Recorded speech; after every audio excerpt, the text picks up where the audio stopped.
মুহূর্তে রয়েছেন স্টুডিওতে আজকে জীবনের গল্প বলার জন্য। তার সঙ্গে চলুন আমরা একটু পরিচিত হই। আপনি আপনার নামটা একটু বলুন। মিরাজ হোসেন পুরো নাম, আর ডাক নাম হচ্ছে রাজ।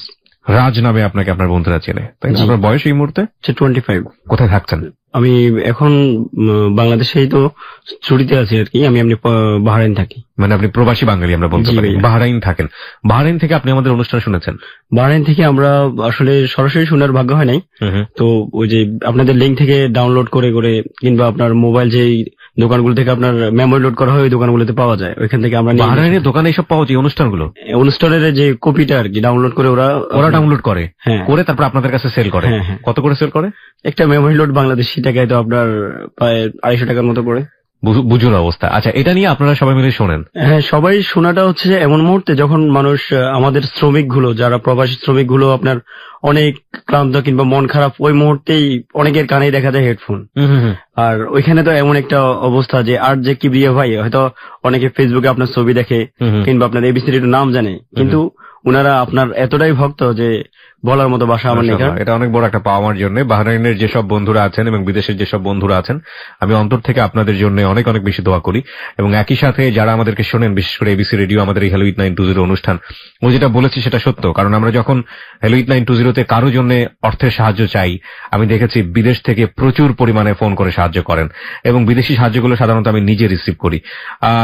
এটা নিঃসন্দেহে আমাদের জন্য অনেক বড় একটা সৌভাগ্যের ব্যাপার। আপনাদের যে মানে কি বলা যেতে পারে, মাথার ঘাম পায়ে ঝরানো পরিশ্রমের জীবন, সেই জীবনে আপনারা এবিসি রেডিওর এই অনুষ্ঠানটিকে, আমি ক্ষুদ্র এই মানুষটিকে এতটা আপন ভাবেন বা এই অনুষ্ঠানটিকে এত ভালো লাগে আপনাদের কাছে, সেটা নিঃসন্দেহে আমাদের টিম মেম্বার যারা রয়েছে তাদের ক্রেডিট আমি বলবো। অবশ্যই খালিদ ভাই রয়েছে, লোবান, এবং এই অনুষ্ঠানে আরো একটা বড় টিম কাজ করে এবং একই সাথে হ্যালো উইথ 920 লাখ লাখ শ্রোতা, সবাই আপনাদের জন্য আমরা অনেক অনেক বেশি গুড উইশ করি, অনেক বেশি শুভকামনা জানাই। হ্যাঁ, আপনি বলছিলেন যে আপনি বাহরাইনে থাকেন, ওখানে আপনি কাজ করেন, আপনি ছুটিতে এসেছেন বর্তমানে। 25 বছর বয়স আপনার। এমনি নিজ জেলা কোথায়? আমার নিজ জেলা হচ্ছে লক্ষ্মীপুর। হ্যাঁ, লক্ষ্মীপুরে। আর আমার থানা হচ্ছে রামগঞ্জে। আমরা হ্যালো উইথ 920-তে সাধারণত যেটা করে থাকি, শৈশব থেকে আপনার জীবনের গল্প শুরু করার সুযোগ দিব। তো শুরু করুন আপনি। আমার বাবা হচ্ছে একজন সেনাবাহিনীর কর্মকর্তা। যখন আমি ক্লাস 3-তে পড়ি, আমার মা হচ্ছে একজন গৃহিণী, আর আমার 2 বড় বোন, আর আমি হচ্ছে তৃতীয়। আচ্ছা, সিরিয়াল দিকে আমি হচ্ছে তৃতীয়, আর এমনি ভাইদের মধ্যে আমি হচ্ছে বড়। আচ্ছা আচ্ছা। আমার ছোট হচ্ছে আমার ছোট ভাই, ওর নাম হচ্ছে রিয়াজ, আর এরপরে হচ্ছে আমার আরো ছোট 2 বোন। মোট আমরা 4 বোন 2 ভাই। আচ্ছা। তো বড় বোন আমার মুন্নি এবং রুনা, উনারা আমার বড় বোন এবং আমার মায়ের সমতুল্য। কারণ আমাকে আমার বোনেরাই অনেকটা কোলেপিটে করে মানুষ করেছে, আর আমার মায়ের সহায়ক আর কি। অনেক বেশি আমাকে ছোটকাল থেকে অনেক বেশি আদর করতো। আমি ভাই বড়র মধ্যে তো আমাকে অনেক বেশি স্নেহ করতো আমার ফ্যামিলি, আমার বোন বলেন, ভাই বলেন, আর মা বলেন, আর বাবা বলেন, সবাই ওদের অনেক আদরের সন্তান আমি। তো আমি পড়ালেখা প্রথম শুরু করি পাশের গ্রাম হচ্ছে ফতেপুর গ্রাম, ফতেপুর প্রাইমারি স্কুল থেকে। আমি ক্লাস 1 থেকে ক্লাস 5 এখানেই কমপ্লিট করি। আচ্ছা। এখানে কমপ্লিট করার পরে আমার পার্শ্ববর্তী আরেকটা জায়গা আছে রামগঞ্জ থানার আওতাধীন পানপাড়া বাজার, পানপাড়া উচ্চ বিদ্যালয় থেকে আমি ক্লাস 6 আমার পড়ালেখার যাত্রা শুরু। এখানে পড়ালেখা করছি। যখন আমি ক্লাস 6-এ উঠি তখন আমার বাবা রিটার্ন করে সেনাবাহিনী। হ্যাঁ, বুঝতে পেরেছি। সেনাবাহিনী থাকা অবস্থায় আমার বাবার একটা নির্দিষ্ট সীমিত বেতন পেত। ওই বেতনের মধ্যে আমাদের সীমিত ভাবে মানে নির্দিষ্ট ভাবে আমাদের চলতে হতো। তো উনি যখন সেনাবাহিনী থেকে শেষ করে আসছে, ওই মুহূর্তেই আমাদের যে পেনশনের টাকাটা উনি পাইছে, ওই টাকা দিয়ে আমাদের একটা দাদার বাড়ি ছেড়ে নতুন একটা জায়গা কিনে হয়, আর কিছু উনি পুঁজি দিয়ে একটা দোকান শুরু করে, মুদি দোকান যাকে বলা হয় আর কি আমাদের। আর এই দিকে থেকে আমার বাবা সেনাবাহিনী চাকরি ছেড়ে এখন একজন দোকানদার। আচ্ছা। আর আমার পড়ালেখা চলছে ক্লাস 6।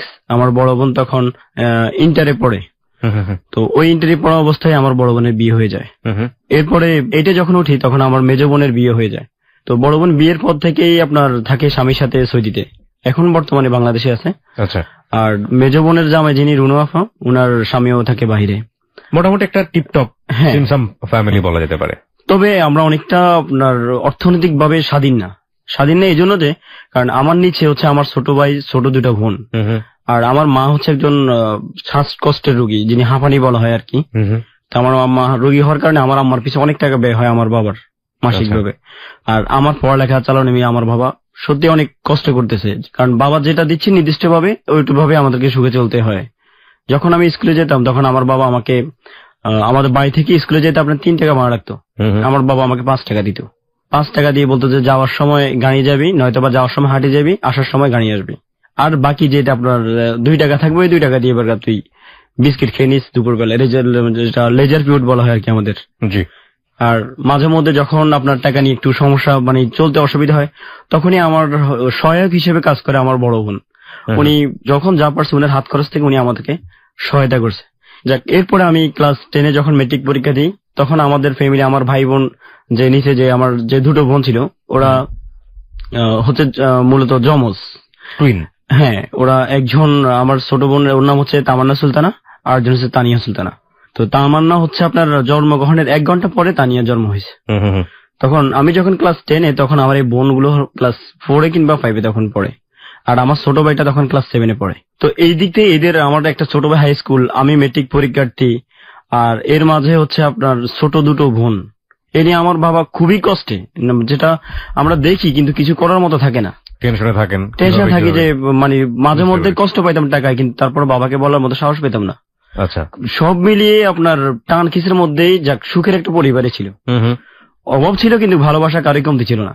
তো যখন মেট্রিক পরীক্ষা দেওয়ার পর আমার মাথায় আসলো যে আমার বাবা এত কিছু করতেছে, আমার বড় বোন বিদেশ থেকে আমাকে বললো যে তুই মেট্রিক পরীক্ষাটা দেওয়ার পরে কাজ শিখে নে, আমি যদি সুযোগ পাই তাহলে আমি তোকে আমার কাছে নিয়ে আসবো। আচ্ছা, এই কথা বলছে। আর আমার মা তো পারে না, দেই সংসারের দিকে তাকে পারে না, আমার পরীক্ষার আগে আমাকে পাঠিয়ে দেয়। তখন আমার বোন বললো যে না, ওকে তো এভাবে পাঠানো যাবে না, যেকোনো একটা কাজ শিখে আসতে হবে প্রথমত। কাজ শিখার পরে এরপরে এখানে আসার পর আমরা সেটেল করতে পারবো। তো বোনের ইচ্ছা অনুযায়ী আমি মেট্রিক পরীক্ষা দেওয়া শেষ। আমার পরীক্ষার পরপরই আমার বাবা কি করলো, আমাকে নিয়ে ভর্তি করলো আপনার জাতীয় যুব উন্নয়ন কারিগরি ট্রেনিং সেন্টার আর কি, মাইদি শহরে।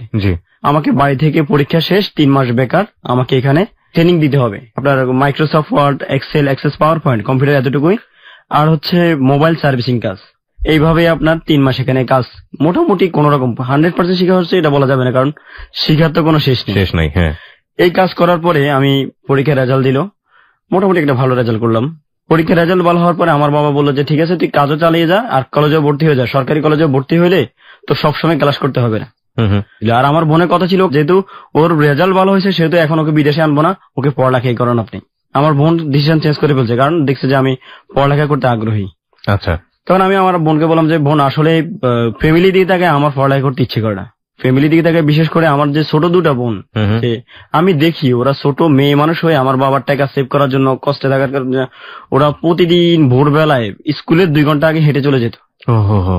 আর আমিও আমার কাছে বলতো যে ভাইয়া, আমি যখন যেদিন রেজাল্ট দিছে আমার, ওই দিন আমি আমার ফ্যামিলিকে সাহস করে বলতে পারিনি যে আমাকে মিষ্টি কেনার টাকাটা দেন।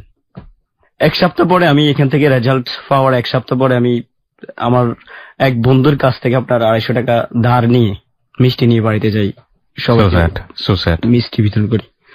এত কষ্টের দেখার পরে পড়ালেখার ইচ্ছা এমনিতে আমার আসতেছে না, কারণ বাবার যদি একটু সহায়তা করতে পারতাম তাহলে হয়তো নিজেকে অনেকটাই সফল মনে করতাম। কি করে বোনকে বললাম যে ঠিক আছে আপনি ভর্তি করে দেন। আমার বোনের একটা বাগিনার ছেলে আছে, নাম হচ্ছে ইমরান। উনি আমাকে বললো যে তুই যে কলেজে ভর্তি হইবি, কলেজে তো অনেক টাকা দরকার, এখন তোর কাছে এত টাকা আসেনি, তোর আব্বার যে অবস্থা, কিভাবে তোকে সহায়তা করি।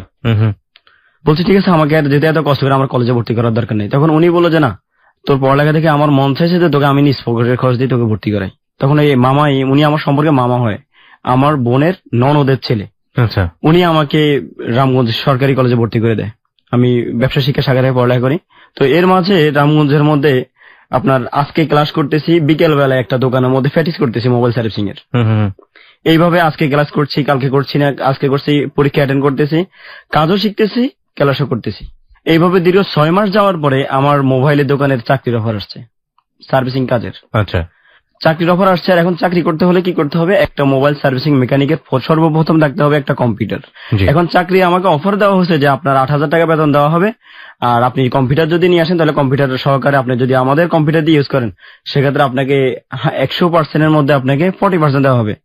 আর যদি 50%, যেটা আপনার পার্সেন্টেজ হিসেবে কাজ বলা হয় আর কি, এক হচ্ছে কেউ বেতনে নিচ্ছে আর কেউ নিচ্ছে পার্সেন্টেজে। আর যদি আপনি কম্পিউটার নিয়ে আসি কাজ করেন তাহলে আমাদেরকে দিতে হবে 30%, 70% আপনার। আচ্ছা, এই কথা বলছি। আর মাকে, বাবাকে তো বলার মতো সাহস পাচ্ছি না। মাকে বললাম যে আম্মা, যে এখন কি করা, আমার তো কাজ শিখে হয়েছে, আর ফ্যামিলির যে অবস্থা, আমাকে একটা কম্পিউটার কিনে দেন, ব্যবস্থা করে দেন। তখন আমার আম্মা বললো যে কই থেকে দিব বাবা, আচ্ছা ঠিক আছে তোর বাবারে বলি দেখি। তখন আমার বাবার বলছে, আর বাবা বলছে আচ্ছা ঠিক আছে, আমি দেখি কতটুকু সহায়তা করা যায়। আব্বাকে এই কথা বলার পরে আমার আম্মা আমাদের এক মামা, পরিচিত এক মামার কাছে ঢাকায় ফোন করে যে আমার ছেলের একটা কম্পিউটার দেওয়া যায় কিনা কিস্তির মাধ্যমে। আমার ছেলে আস্তে আস্তে। কত সালের গল্প এটা? এটা হচ্ছে আপনার 2006 এর গল্প। 2006, ঠিক আছে, বলুন তারপর। তো এই অবস্থার পরে আমার মামাকে যখন উনি আমার আপন মামা না, এমনি সম্পর্কিত আমার মায়ের পরিচিত, ওনার বাবার বাড়ি একজন ভাই, তখন ওনাদের বলছে যে ন্যূনতম একটা কম্পিউটার দিতে হলে 45,000 টাকা দিতে হবে, যেটা তখন মার্কেট প্রাইস ছিল 33,000 টাকা। কিন্তু ওই কম্পিউটারটা আপনার মানে সুদে আসলে মিলে 45,000 টাকা দাম আসছে, হ্যাঁ কিস্তি মিলে। আর নগদ দিতে হবে আপনাকে 15,000 টাকা। এখন 15,000 টাকা মিলানো নিয়ে টেনশন, কি করবো। 35,000 টাকা হলেও দিব, কিন্তু কিভাবে কিস্তি মিলাবো। কারণ কম্পিউটার কেনার পরে হয়তো আমি জব করব, ওইখান থেকে টাকা ইনকাম করে ওটা শোধাতে পারবো। আমার শোধানোর দায়িত্ব ছিল মাসে 8,000 টাকা করে। আচ্ছা, তখন আমি আমার বোনকে, যে বিদেশ আমার যে বোনটা থাকে, ওই বোনকে বললাম যে আফা যেভাবে হোক আমাকে একটু সহায়তা করেন। আপনি তো আমাকে, অনেকেই আমার ফ্যামিলির সহায়তা করে, আমার বাবার সংসার চলতেছে না, ওই মুহূর্তে দেখেছে আমার বোনে 5,000, 2,000, 4,000 টাকা যতটুকু পরে দেয় দিয়ে সহায়তা করে। তো আজকে বলছে বোন আমার এখন তো একটা কম্পিউটার দরকার, আমাকে যদি একটু সহায়তা করেন। আমার বোন আমার জন্য 6,000 টাকা দিছে। আচ্ছা, 6,000 টাকা দেওয়ার পরে আমার মা কি করলো, উনার কানের দুল বিক্রি করে দিছে, ওটা ছিল 3,000 টাকা এই কম্পিউটার কেনার জন্য। আর আমার বাবা অনেক কষ্ট করে আমাকে বলছে, বাবা আমি তোর 1,000 টাকা দেওয়ার মতো ক্ষমতা আছে, আমার এর চেয়ে বেশি দেওয়ার মতো ক্ষমতা নাই। আমার বাবা 1,000 দিল, 10,000 টাকা। আমার একটা সাইকেল ছিল, ওটা বিক্রি করে দিলাম 1,800 টাকা, স্কুলে যাওয়ার জন্য পুরানো সাইকেল। এই 11,800 টাকা নিয়ে আমি ওই মামার কাছে ঢাকায় আসছি। উনাকে বলি না যে মামা আমি 15,000 টাকা নিয়ে আসতেছি, উনি মনে করছে আমি 15,000 টাকা নিয়ে আসতেছি। ঢাকায় আসলাম, আসার পরে মামার কাছে দেখা করলাম। দেখা করছে মামাকে বলছি, মামা আমার কাছে তো আর নাই, আমি এতটুকু অনেক কষ্টে মিলে নিয়ে আসছি। আসার পরে আমার মা আবার উনাকে অনুরোধ করছে যে ভাই যেভাবে হোক একটু গরিবের দিকে লক্ষ্য করেন, কি করে এটা তো আপনাদের ভাগিনের মতো, একটু সহায়তা করেন।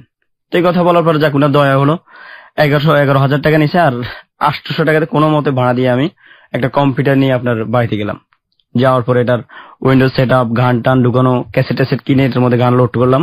লোড করে ইনশাল্লাহ এর 4-5 দিন পরে আমি রায়পুর বাজার অনেক টেলিকম, ওই রায়পুরের মধ্যে ওটা সবচেয়ে সুনামধন্য সার্ভিসিং দোকান ছিল, ওর মালিক ছিল বিলাল ভাই।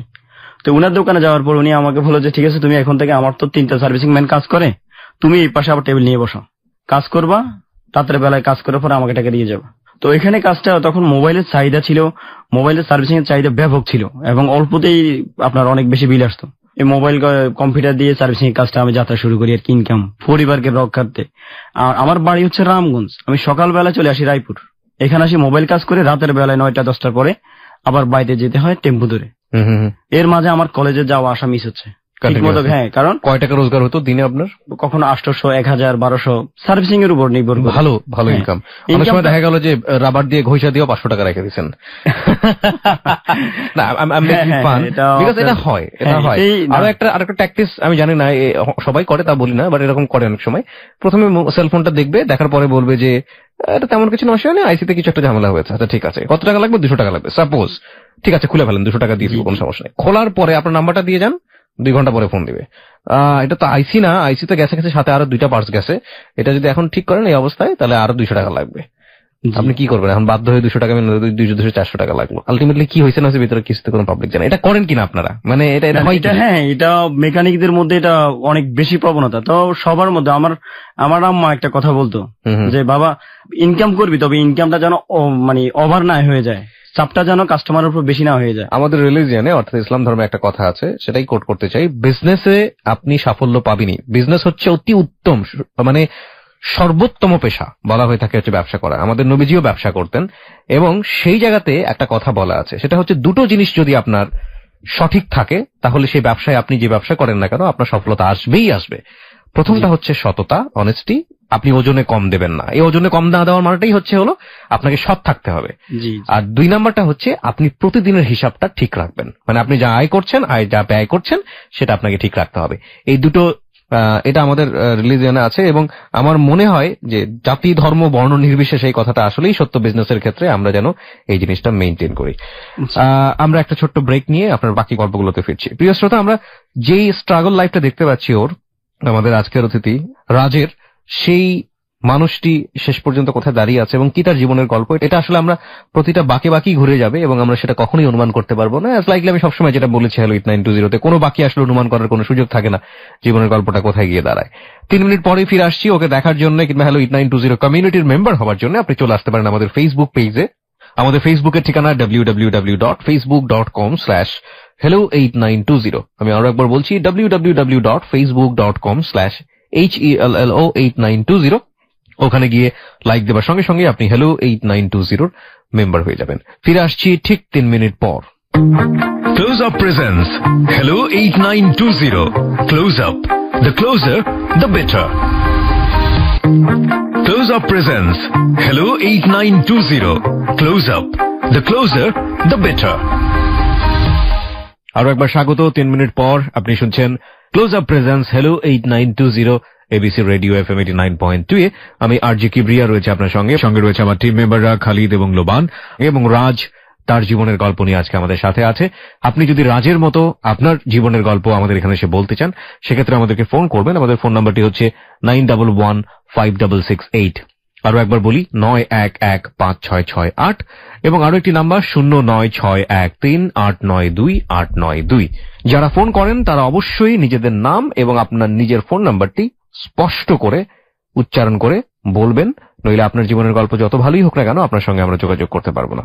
রাজ জি, যা বলছিলাম, তো আমি ওইভাবে সার্ভিসিং মোবাইলের মধ্যে কাজ শুরু করলাম। ইনকামটাও ভালো, ইনকামের মাধ্যমে আমার পরিবারের পরিবর্তন চলে আসছে ইনশাআল্লাহ। পরিবর্তন এই জন্য যে এখন আমি দৈনিক যখন কাজে বের হই, যাওয়ার সময় আমার বোন ছোট বোন দুইটার হাতে 30 টাকা 40 টাকা দিয়ে যাচ্ছে এবং ছোট ভাই যেটা ওটাকে দিয়ে যাচ্ছে আপনার 20 টাকা 30 টাকা, এটা তাকেই। আর সংসারের যে বাজার খরচ, আমি আব্বাকে বললাম যে আব্বা এতদিন আপনি কষ্ট করছেন, এখন থেকে আমার দায়িত্ব। তো দায়িত্বটা আমি ওই দায়িত্বটাই আমার বোনে বলছে না নেওয়ার জন্য, যে তুই যেহেতু পড়ালেখা করতে চাস, বড় হতে চাস, সেহেতু আমি এটা নিব। তখন এই কথার প্রতিবাদ করছিল আবার আমার মা, যে তুই কি বলিস, আমার ছেলে আমার সংসারের দায়িত্ব নিব, তুই এটা মেনে নিতে পারতেছিস না। তো আমার বোন বললো যে ও যদি এই বয়সে ইনকামের দিকে ঝুঁকে যায় তাহলে ওর ভবিষ্যৎটা তো অন্ধকার, পড়ালেখা করতে পারবে না। তখন আপনি এসএসসি পাস করেছেন? এসএসসি পাস করে কলেজে ভর্তি, হ্যাঁ কলেজে রানিং। ওই মুহূর্তে পায় আপনার 1 বছর শেষ অবস্থা। জি, বোনের কথা মতো বোনে বললো যে তুই যদি সংসার হাল ধরাস ভাই আর এখান থেকে আর বের হতে পারবি না, তুই পরীক্ষাটা দে আগে। হ্যাঁ, প্রথম বছরের যে পরীক্ষাটা, বোনের কথা মতো পরীক্ষা দিলাম। কাজ কয়দিন বন্ধ রেখে, যেদিন পরীক্ষা ছিল ওই দিন কাজ পরীক্ষা শেষ করে চলে যেতাম কাজে, আবার আসতাম। এর মধ্যে পড়ালেখাটা হয়তো ভালোভাবে হয়নি, কিন্তু মোটামুটি কোন নাম মতরে পাশ করে আপনার পরবর্তী বছরে যাওয়ার মতো আমার সুযোগ হলো। তো এইভাবে চলছিল আমার সংসার। এর মাঝে আমি ছোটখাটো একটা ডিপিএস করি, বলতে বাজারে একটা ব্যবসায়িক সমিতি আছে, আমার মনে হয় আপনি জানেন, যে প্রতিদিন একটা কালেকশন জমানো। তো আমি এইভাবেই ওই দোকানে যখন কাজ করতাম, কাজের টাকা থেকে 500 টাকা রেখে দিতাম জমা। আর কি করতাম, যে কম্পিউটারের যে মাসিক কিস্তি, ওই কিস্তিটার হার অনুযায়ী আলাদাভাবে রেখে দিতাম। 500 টাকা দিতেন মানে কি প্রতিদিন 500 টাকা দিতেন? হ্যাঁ, ইনকাম তো তখন একটু ভালো ছিল, কারণ মোবাইলে তখন আপনার সার্ভিসিং একটু জমজমাট ব্যবসায় যাচ্ছে। প্রতিদিন 500 টাকা তো অনেক টাকা। হ্যাঁ, প্রতিদিন 500 টাকা করে জমা। কারণ আমার ইনকাম মাঝে মধ্যে এমন হতো যে 2000-3000 ওভার হয়ে যেত প্রতিদিন। কারণ আমার সার্ভিসিং এতটা আপনার কাস্টমার ছিল, কারণ তখন অনেক এভেলেবেল, এখনকার মতো এভেলেবেল সার্ভিসিং দোকান ছিল না। তখন অনেক দূর থেকে একটা মানুষ মোবাইল ঠিক করার জন্য এই টাউনে আসতো। আচ্ছা আচ্ছা। আর ওই সুযোগ আপনার তখন মানুষ অনেক বেশি বুঝতো না, আমরা বিল যেটা বলতাম সেটাই সঠিক। এরপরও যাওয়ার সময় বরঞ্চ আর বকশিসও পাওয়া যেত, যে হ্যাঁ ভাই আমার মোবাইলটা ঠিক হয়েছে, এটাই আমি ধন্য, আপনার কত টাকা বাড়াই দিলাম। হ্যাঁ, এইভাবে যখন আপনার ভালো অবস্থান আমি দেখলাম, আমি চিন্তা করলাম যে আজকে যদি আমি প্রতিদিন 30 টাকা শতে দিয়ে দিচ্ছি, যদি আমার নিজের একটা দোকান হতো তাহলে আমার তো মনে হয় আমার ইনকামটা আরো বাড়তো। 100 টাকা 30 টাকা শুধুমাত্র দোকানের জায়গার জন্য দিতে হয়। হ্যাঁ হ্যাঁ। তো এর মাঝে সব মিলে আমি আল্লাহর রহমতে আমার মায়ের দোয়ার বর্তে, বাবার দোয়ার বর্তে আমি ভালোই আছি। এর মাঝে আপনার মোটামুটি আমার কিস্তিও চলতেছে, সংসারও চলতেছে, আমার টাকাও জমা হচ্ছে। আমি ঠিক বুঝলাম না এখানে কম্পিউটারের ফ্যাক্টটা কি? কম্পিউটার ফ্যাক্টটা হচ্ছে যে আপনার গান লোড করা, ওই গান লোড করার জন্য কম্পিউটার। আচ্ছা হ্যাঁ বলুন। আর মাঝে মধ্যে আপনার যে মোবাইল গুলো ফ্লাশ দিতে হয়, ওই ফ্লাশ গুলো সফটওয়্যার করতে হয়। হ্যাঁ, এই কাজ করতেছি। এর মধ্যে আমার কয়েকজন আবার 2জন স্টুডেন্টও তৈরি হয়ে গেছে। স্টুডেন্ট কি কাজ শিখতে আসছে, কাজ শিখার বিনিময় হচ্ছে কি 25,000 টাকা, যে আপনি 25,000 টাকা দিবেন, আপনার ছেলে কাজ শিখবে, এখানে আমার সাথে থাকবে, আমার হেল্পারের মতো কাজ করবে। প্রথমে যখন আসবে তখন দিতে হবে 10,000 টাকা, পরবর্তী মাসে দিতে হবে 10,000 টাকা। 3 মাস মানে 3 মাসে কোর্সে আমরা কাজটা শিখেতাম, আর পরবর্তী মাসে দিবেন 25,000 টাকা। আর এই জন্য ওই যে কাজ শিখবে তাকে তার নিজস্ব যন্ত্রপাতি কিনে নিতে হবে। আমি আমার যন্ত্রপাতি দিয়ে আপনার ছেলেকে কাজ শিখাবো না। এই সিস্টেমে আমি 2টা ছাত্র কাজ শেখানো শুরু করলাম। আমার ইনকাম এই দিক থেকে আরেকটু বেড়ে গেল। ওকে। আমার বাবা যখন দেখছে আমার ইনকামটা ভালো, আমার বাবা কিছুটা নিজে হাল ছেড়ে দিছে যে আমার ছেলে তো এখন আমার বাবা আগে যে দোকানের মধ্যে যেরকম মন দিত, কিন্তু এখন দোকান থেকে ওইরকম মন দিচ্ছে না যে এত কষ্ট করতেছি, এখন আমার ছেলে তো মোটামুটি স্বাবলম্বী। তো এই কথা বাবা যখন আমি আমার মাকে বললাম যে ঠিক আছে আব্বার এখন নেন যে আমার ইনকাম তো ভালো আছে, আব্বাকে বলেন যে এত কষ্ট করার দরকার নেই, উনাকে বলেন যে বাড়ির পাশেই বাড়ির আমাদের নতুন যে বাড়িটা করছে ওইখানের মধ্যে কিছু একটা করতে বলেন। আমি আমার বাবাকে বললাম বাবা আপনি ইয়ে করেন, দোকানের মধ্যে হয়তো আমার কাছে যে কিছু টাকা জমানো হচ্ছে অলরেডি, আপনি এখান থেকে নিয়ে কোন একটা কিছু করেন। তখন আমার বাবা বললো যে আমি আর এই বয়স আর কি করবো, তুই যদি চাস তো তুই নিজে কিছু একটা কর। ওকে। এইভাবে কাজ করার দীর্ঘ 6 মাস কিংবা 8 মাসের পরেই আমি আমার যে টাকা জমা হয়েছে ওই টাকা আমার 95,000 টাকা জমা করছি আমি। বাহ, এর মধ্যে কি কম্পিউটারের ধার দেনা শোধ? হ্যাঁ, কম্পিউটার কিস্তিও শেষ। আমি এখন যেটা আছে আমার একটা পুরোটাই আমার চালান, লাভের মধ্যে আমি আছি। কি করলাম, এখন একটা দোকান নেওয়ার জন্য আমি ভিতরে ভিতরে অনেক চেষ্টা করতেছি, কাউকে বলা সাহস পাচ্ছি না। আমাদের রামগঞ্জ বাজার একটা ছোট্ট যে আপনার আমাদের যে ঢাকা শহরের গলির মধ্যে ছোট চায়ের দোকানগুলোর মতো ছোট্ট একটা রুম, মানে এই দোকানটা কেউ ভাড়া নেয় না। এটা এক ধরনের ময়লা স্তূপ, এখানে মানুষ আসে সব ময়লা পেলে আর কি। তো আমি ওই মালিকের কাছে গেলাম যে ভাই আপনার এই দোকানটা তো উপরে টিন, আপনি এই দোকানটা আমাকে ভাড়া দিবেন কিনা। উনি আমাকে বললো যে এটার অ্যাডভান্স 40,000। তখন আমি চিন্তা করলাম যে আমার টাকার সাথে মোটামুটি এটা আল্লাহ রহমতে হয়তো মিল আছে। আর ডেকোরেশন লোকের সাথে কথা বললাম যে ডেকোরেশন কত হবে। উনি আমাকে বললো যে মিস্ত্রি আমাকে বললো যে ডেকোরেশন করতে চাইলে আপনার এখানে 20,000 টাকার মতো খরচ আছে। আচ্ছা, সব মিলিয়ে দেখলাম যে দোকানটা নেওয়ার মতো উপযোগী, তবে আমি ভালোভাবে সামান হইতে পারবো না। এই ছিল আমার মাথায় টেনশন। কি হতে পারবেন না? ওই যে মোবাইলের যে অ্যাক্সেসরিজ আইটেম গুলো, কভার, ক্যাসিং, প্যাকেট, এগুলো আপনি দিতে পারবেন না, কারণ এগুলো প্রথম পর্যায়ে আপনি কিনতে ওই সামর্থ্য নাই। আচ্ছা, আমি কি করলাম, বোনকে আবার ফোন দিলাম। বোনটা আমার সফলতা দেখে মোটামুটি খুশি যে না ওকে আসলে একটা কিছু দেওয়াতে আজকে এতটুকু আসছে, আরেকটুকু আরেকটু ভালো করবে। জি। তো ওই মুহূর্তে আমি দোকান নেওয়ার জন্য আমার মাকে বলতেছি, মা আমি চেষ্টা করছি একটা দোকান নেওয়ার জন্য। তো আমার মা বললো যে যদি নিতে পারো তত ভালোই, ওই লোকের টাকাগুলো দেখা থেকে বাঁচা যায়। তখন এই দোকানটাই আমি কথাবার্তা বলে ডিট করে দোকানটা নিয়ে নিলাম। আচ্ছা, নিয়ে ওই দোকান থেকে চাকরি ছেড়ে দিলাম। এই দোকানটা কাজ কমপ্লিট করে এই দোকানটা উদ্বোধন করলাম। উদ্বোধন যখন করি করতে গিয়ে আমার বোনের এখানেও আমার বোনের সহায়তা 40,000 টাকা। এক সময় কিন্তু আমার বোন 6,000 টাকা দেওয়ার সময় আমাকে চিন্তা ভাবনা করে দিচ্ছে যে ওর টিকিট টাকা নষ্ট করে ফেলে নাকি বাচ্চা মানুষ যায় কি করে না করে। সেক্ষেত্রে এখন আমার ওই কর্মকাণ্ড দেখে আমাকে 40,000 টাকা উনি চালান বাড়িয়ে দিয়েছে। এই চালান দিয়ে আমি মোটামুটি কম্পিউটার এবং দোকানে বসছি, এবং যেই মামার কাছ থেকে কম্পিউটার এর আগে নিয়েছি উনাকে বলে উনার কাছ থেকে আরেকটা কম্পিউটার কিস্তিতে নিলাম। আমার কম্পিউটার দুটো, আমি একজন, আর আমার 2টা স্টাফ যারা আপনার কাজ শিখে আর কি মোবাইল দোকানে। এই নিয়ে চলছিল আমার খুবই ভালো। মোটামুটি আপনার প্রথম মাসে আমার যে ইনকামটা সেটা ছিল দোকানের সর্বশেষ খরচ বাদ দিয়ে আমি 45,000 টাকা ইনকাম করি এই মাসে। বাহ বাহ। তবে এই লাইনের মধ্যে আপনার টাকাটা ইনকাম করাটা যত সহজ, কিন্তু আপনার খরচ কিভাবে হয়ে যায় সেটা আবার মানে যখন মাস শেষে দেখি ইনকাম করি কিন্তু টাকাটা গেল কোথায়। আমি তো সিগারেটও খাই না আর কোনো বাজে নেশা নেই, কিন্তু তারপরও টাকাটা পাওয়া যায় না, খরচ হয়ে যায় ব্যাপক। তো এই অবস্থার পরে আমার অবস্থাটা যখন ভালো হলো, এরই মধ্যে আমার মা উনি হঠাৎ করে উনার জন্ডিস এত অবস্থা খারাপ উনার যে চোখ মুখ হলুদ হয়ে গেছে। কি করা, মাকে ডাক্তার দেখানোর জন্য আমরা যে আমার পার্শ্ববর্তী যে পারিবারিক স্বাস্থ্য ক্লিনিক, যেটা সরকারি হাসপাতাল যাকে বলা হয়, ওইখানে নিয়ে গেলাম আমার মাকে। প্রথমে মার অবস্থা দেখে ডাক্তাররা বলল যে উনি জন্ডিস হয়েছে। জন্ডিস হওয়ার পর আপনি রক্ত পরীক্ষা করেন। রক্ত পরীক্ষা করতে গেলাম আমাদের পার্শ্ববর্তী একটা ডায়াগনস্টিক সেন্টারে। ওইখানে যাওয়ার পর রক্ত পরীক্ষা করে ডাক্তাররা 3 দিন হাসপাতাল রেখে আমাকে বলতেছে যে উনার ব্লাড ক্যান্সার, উনাকে আর আপনার নিয়ে কোনো লাভ নাই, উনার জন্য চিকিৎসা করে টাকা নষ্ট করার দরকার নেই, আপনার মা আর বাঁচবে না। ও মাই গড, সপ্তাহখানিক।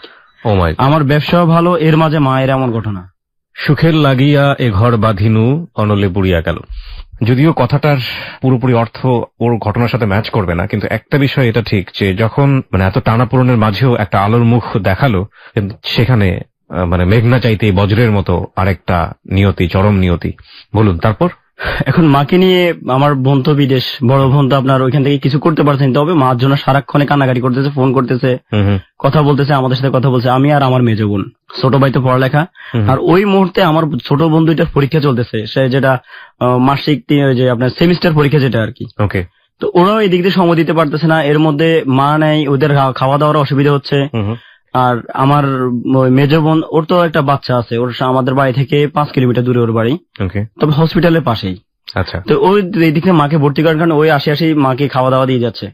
আর আমি তো মানুষ একদিকে দোকান, ছোট ভাই হচ্ছে পড়ালেখা, আর আমি মাকে নিয়ে দৌড়াদৌড়ি করতেছি, আসপাতাল যাচ্ছি আর আসতেছি।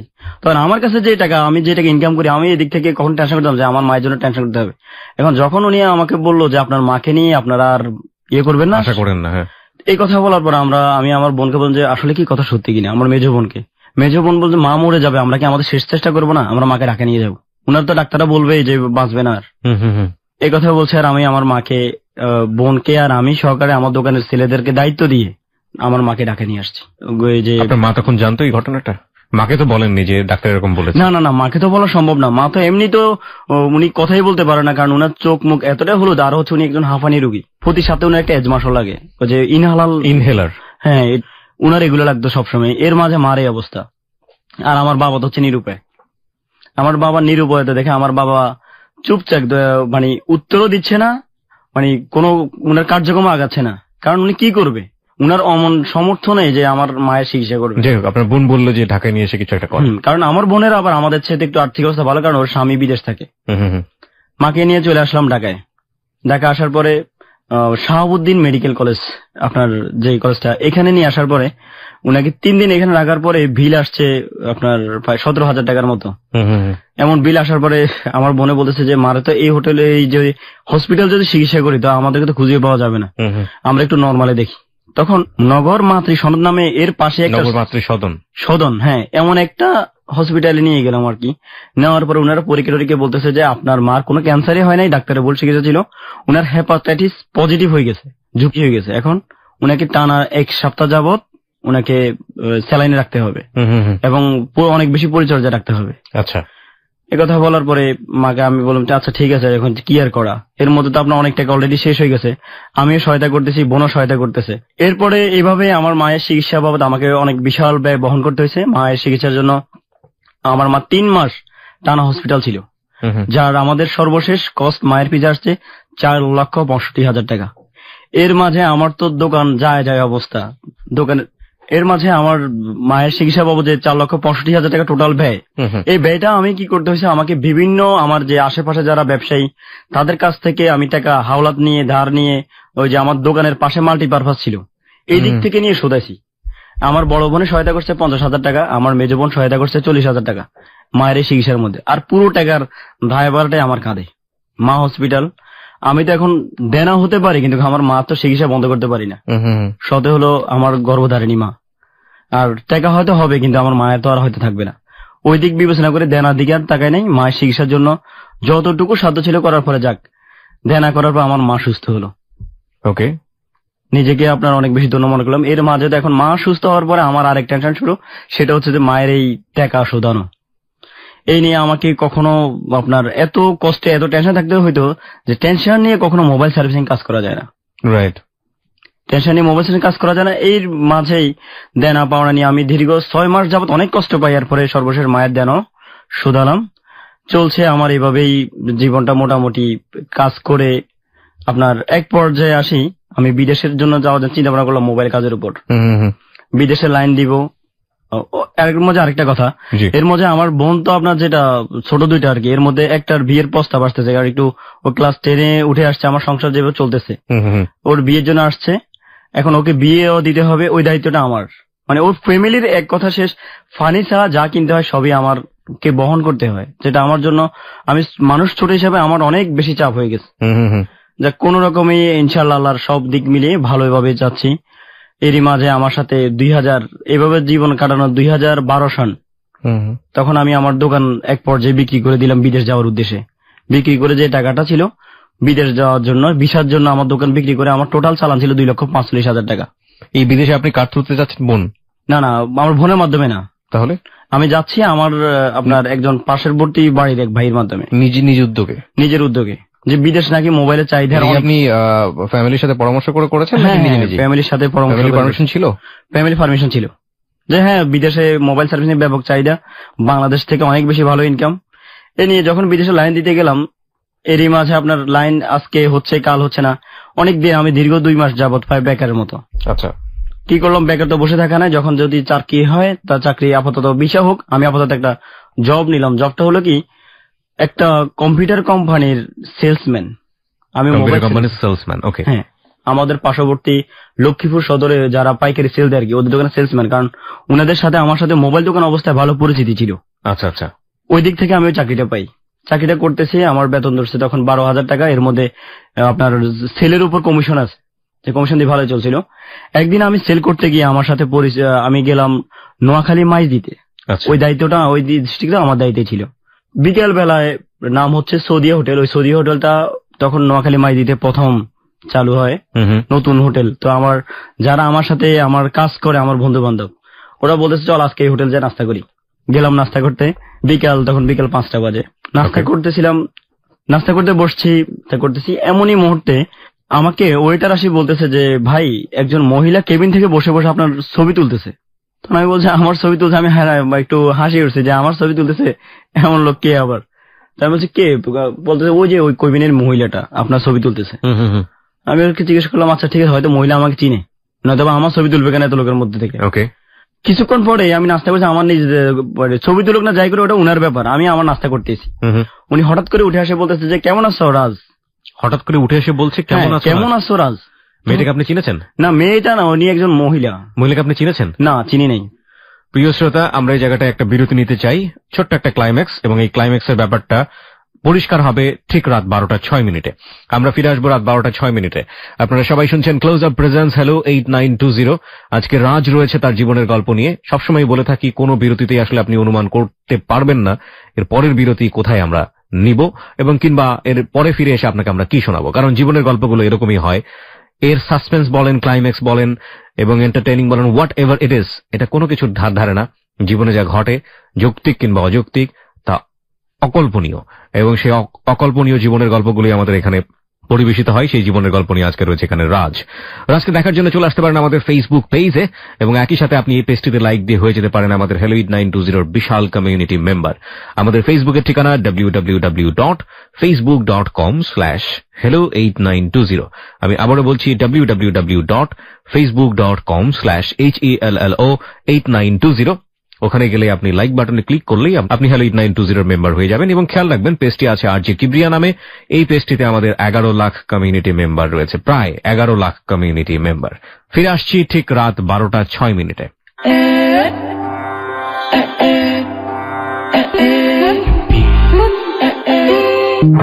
Close Up presents Hello 8920. Close Up, the closer, the better. Welcome back once again. আমরা শুরু করছি আবারও ক্লোজ আপ প্রেজেন্স হ্যালো 8920।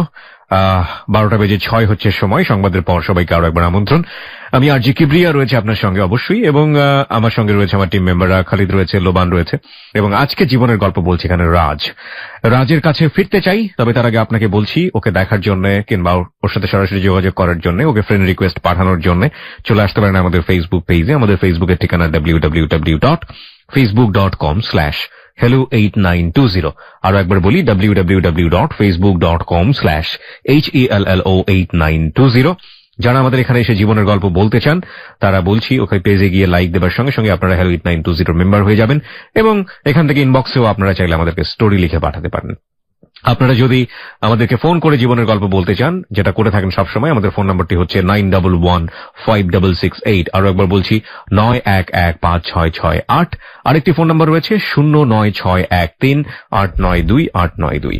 আমি আবারও বলছি 09613892892।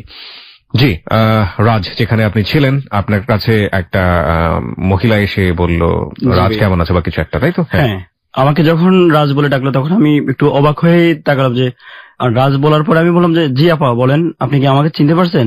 উনি আমাকে বললো যে হ্যাঁ আমি তোমাকে চিনি, কি অবস্থা, তোমার আম্মু ভালো আছে কিনা? এখন আমি ওনার কথায় পুরোটাই অবাক যে অবশ্যই উনি আমাকে চিনে, ঘাবড়ে যাওয়ার মতো অবস্থা। হ্যাঁ, উনি চিনে এবং আমার এই জন্য ছবি তুলছে। আমি এগুলা কে পাশে দুইটা কে আপনার? দুটো বাচ্চা, একটা ছেলে একটা মেয়ে। এগুলা কে ভাগিনা ভাগ্নি নাকি? কারণ আমি ওনাকে আপা বলছি। আমি কথা বলার পর উনি আমাকে বললো যে হ্যাঁ তোমাকে আমি খুব ভালো করে চিনি, তবে এখন হোটেলের মধ্যে একটা ব্যাখ্যা দেওয়ার সময় তোমার নাম্বারটা আমাকে একটু দাও তাড়াতাড়ি। তো আমি বলছি যে কেন? কয় না, তোমার সাথে কথা আছে, আমার স্পেশালি কিছু জরুরি কথা আছে, তুমি আমাকে চিনো, এখন পুরো ব্যাখ্যা দিব না কারণ এখানে তোমার বন্ধু বান্ধব আছে। তো আমি বলছি আচ্ছা ঠিক আছে, আমি দিব, আপনি একটু ওয়েট করেন, আমি আমাকে বুঝিলে আপনি কে। একথা বলছেন। উনি কেবিনে যাই বসলো, আমাকে ডাক দিলে আমি উনার পাশে কেবিনে যাবো, মানে উনি এই পাশে আমি এই পাশে, একই কেবিনে, এবং পাশেও দুটো বাচ্চা। ওই দুটো বাচ্চার নাম হচ্ছে, আমাকে বললো যে এ হচ্ছে নাবিলা, এ হচ্ছে নাহিয়ান। আমি বলছি যে কেমন আছো মামা, ভালো আছো? হ্যাঁ ভালো। আমি বলছি আচ্ছা কি খাবেন আপনারা বলেন, যেহেতু একজন আমাকে চিনে, আমার পরিচিত, আমি নাস্তা করতেছি, আমি তো ওনাকে না বলে পারতেছি না। কি খাবেন বলেন। উনি আমাকে বললো যে আমি তো আসলে খেতে আসি নাই, নিতে আসছি, কারণ তোমার আঙ্কেল বাসায়, আর তোমাকে এত ব্যাখ্যা এখন দিব না, কারণ তুমি শুনলে অবাক হয়ে যাবে আমার পরিচয়। আমি তোমাকে অবাক করবো না, এই জন্য তুমি নাম্বারটা আমাকে দাও, আর আমি খাবার নিয়ে যাবো বাসায়। আমি কি খাবেন, কারণ আমি খাচ্ছি গ্রিল, উনাকে আমি গ্রিলের অর্ডার দিতে, তখন বললো ঠিক আছে আপনি তাহলে গ্রিল খান।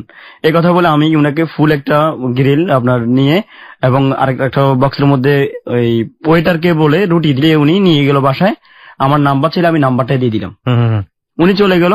নাম্বারটা আপনি নিলেন না? না না, আমি তো উনার এত গুরুত্বপূর্ণ মনে করি নাই। উনি যেহেতু নাম্বার নিয়েছে, উনি ফোন করে আমার নাম্বার দিবে। এরই মাঝে আপনার রাতের 8টা বাজে আমার কাছে প্রথম একটা ফোন আসছে, আর আমাকে বলতেছে যে কেমন আছো আব্বু। ফোনটা ভয়েসটাই ছিল এমন যে কেমন আছো আব্বু। আমি বলছি যে জি ভালো আছি, কে বলছেন আপনি?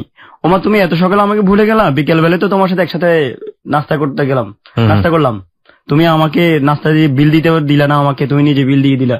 তা আমি কেউ জি জি জি সালাম আলাইকুম, জি আপা ভালো আছেন আপনি?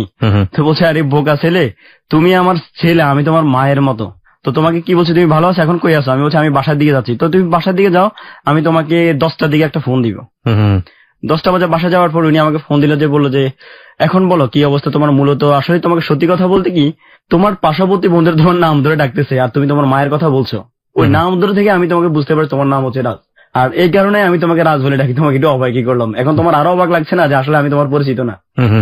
আমি বলছি আপনি পরিচিত না, তো আপনি আমার ফটো তুললেন কেন? হ্যাঁ এই কথা বলছে। উনি আমাকে বললো যে কেন মা কি সন্তানের ফটো তুলতে পারে না? আমি বলছি আপনি আমার মা। হ্যাঁ মূলত হচ্ছে যে বাবা কি বলতাম তোমাকে, আমার ছোট যে পিচ্ছি দুইটা ছিল, এরা তোমাকে দেখে বলতেছে আম্মু এমন একটা ভাইয়া যদি আমাদের থাকতো আমাদের খুব ভালো হতো। তখন তোমার ওদের কথা মতো রাখতে গিয়ে আমি তোমার ছবি তুলতে বাধ্য হচ্ছি। এই ক্ষেত্রে আমি বলছি ঠিক আছে, যেহেতু ভাইয়াকে এত পছন্দ হয়েছে, ভাইয়া ছবি তুলে নাও। তখন আমি বললাম যে যাই হোক, আপনি মনে হয় যে কাজটা ভালো হয় নাই, আপনি আর আমার নাম্বার নিচ্ছেন কেন? তখন আমাকে বলছে ও মা দরকার হতে পারে না তোমাকে, আর তোমাকে তো আমি বললাম তুমি আমার ছেলের মতো, আমি তোমার মায়ের মতো। কি বলেন না বললাম, আমি তো আপনাকে আফা ডাকলাম। হয় না না এটা ভুল ওষুধ বলছে, অসুবিধা নেই। এই হচ্ছে উনার সাথে প্রথম দিনের পরিচয়, এতটুকুই। পরের দিন থেকে উনার যেটা রেগুলার শুরু হলো, সকালবেলা আমাকে ফোন করে বলবো যে আব্বু কি করো, বাসা থেকে বাইরে এসছো, নাস্তা করছো? এই হচ্ছে উনার প্রথম সকালবেলার ফোন। দুপুরবেলা ফোন হচ্ছে যে কি অবস্থা, তুমি নাস্তা করছো এখনো, নাকি এখনো মোটর সাইকেলে সারাদিন বসে বসে ডিউটি করো, খাওয়া দাওয়া তো তোমার ঠিক নেই, চেহারা তো নষ্ট হয়ে যাচ্ছে। তাই আমি বলছি আপনি আমাকে এতটা কিভাবে ইয়ে করেন? উনি এমন ভাবে আমার টেক করা শুরু করতে লাগলো, দুপুর একবার, সকালে একবার, সন্ধ্যার সময় একবার, যে আব্বু আমি নাস্তা করতে বসছি, তুমি নাস্তা করছো কিনা। আমি ঠিক জানি না যে সাইকিয়াট্রিক জায়গাটা থেকে এটার ব্যাখ্যাটা কি। অপরিচিত এরকম একটা মানুষকে এইভাবে নিশ্চয়ই কোনো কারণ থাকতে পারে, হয়তো আমরা সামনের দিকে গেলে এটার একটা কারণ আমরা খুঁজে পাবো। যাই হোক, খুবই কৌতূহল মনে হচ্ছে, এবং আমার সাথে যদি এরকম হতো তাহলে আমিও কিছুটা হলেও বিরক্ত হতাম, কারণ এতটা এক্সপেক্টেড তো আসলে পরিচিত মানুষের কাছ থেকে করা যায় না, সেখানে অপরিচিত একজন মানুষ কেন ভাবে এতটা ক্লোজলি মেশার চেষ্টা করছে। তখন এখন উনি আমাকে বাবা বলে ডাকে, এখন উনি যখন আব্বু বলে ডাকে আমি ইতস্তত বোধ করতেছি যে আজকে যদি কোনো মেয়ে হতো কোনো ইয়েতে আমি ওকে বলতাম যে, কিংবা গরম হয়ে ধমকি দামকি দিতাম কথা না বলার জন্য। উনি আমাকে আব্বু বলে এমন ভাবে ডাকে, আমি উনার আব্বু ডাকার সাথে উনাকে প্রতিবাদ করার মতো ভাষা খুঁজে পাচ্ছি না, কিভাবে প্রতিবাদ করবো উনাকে। তখন উনার এরকম আচরণ, আমি বললাম যে আন্টি আসলে আপনি আমাকে এমন ভাবে টেক কেয়ার করতেছেন, আমি সত্যি অবাক হচ্ছি, একজন অপরিচিত মানুষ এইভাবে একটা লোকের টেক কেয়ার করতেছে। এই কথা বলার পর উনি বলল যে ধর্মের বাইচ্ছে এমনি ভাই আরো অনেক আপন হয়। ওইরকম একটা উদাহরণ আমাকে দিল। পরবর্তী উনি আমাকে আবার রাতের বেলা ফোন করলো 9টা বাজে, আমি ভাত খেতে বসবো এখন, তুমি কি ভাত খাবে?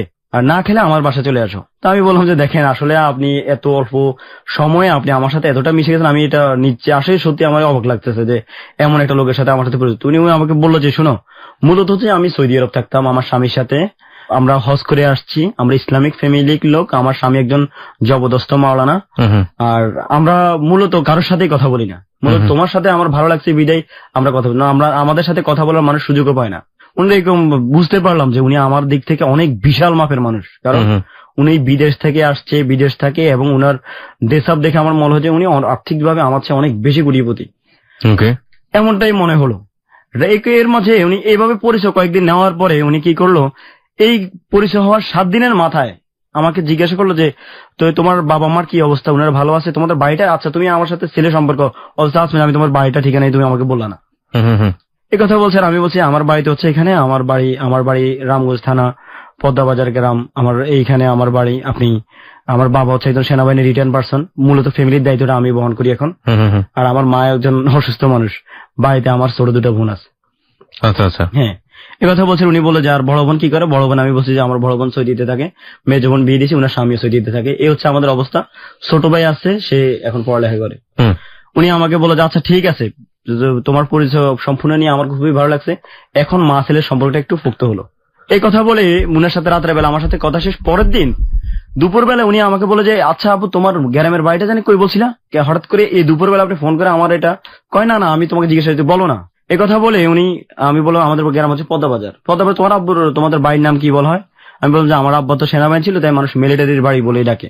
এই কথা বলছে আমি। উনি বলছে আচ্ছা ঠিক আছে তোমাকে পরে বলতেছি। এই কথা বলে লাইনটা উনি কেটে দিচ্ছে। কেটে দেওয়ার পরে কিছুক্ষণ পরে আমার আম্মা আমাকে ফোন করলো যে কিরে একজন মহিলা আসছে, একদম অনেক ইয়ে করে, মানে নিজেকে অনেক গেট আপ করে, হাই ফাই, অনেক বড় ফ্যামিলির মহিলা, একজন মুরব্বী আসছে সাথে।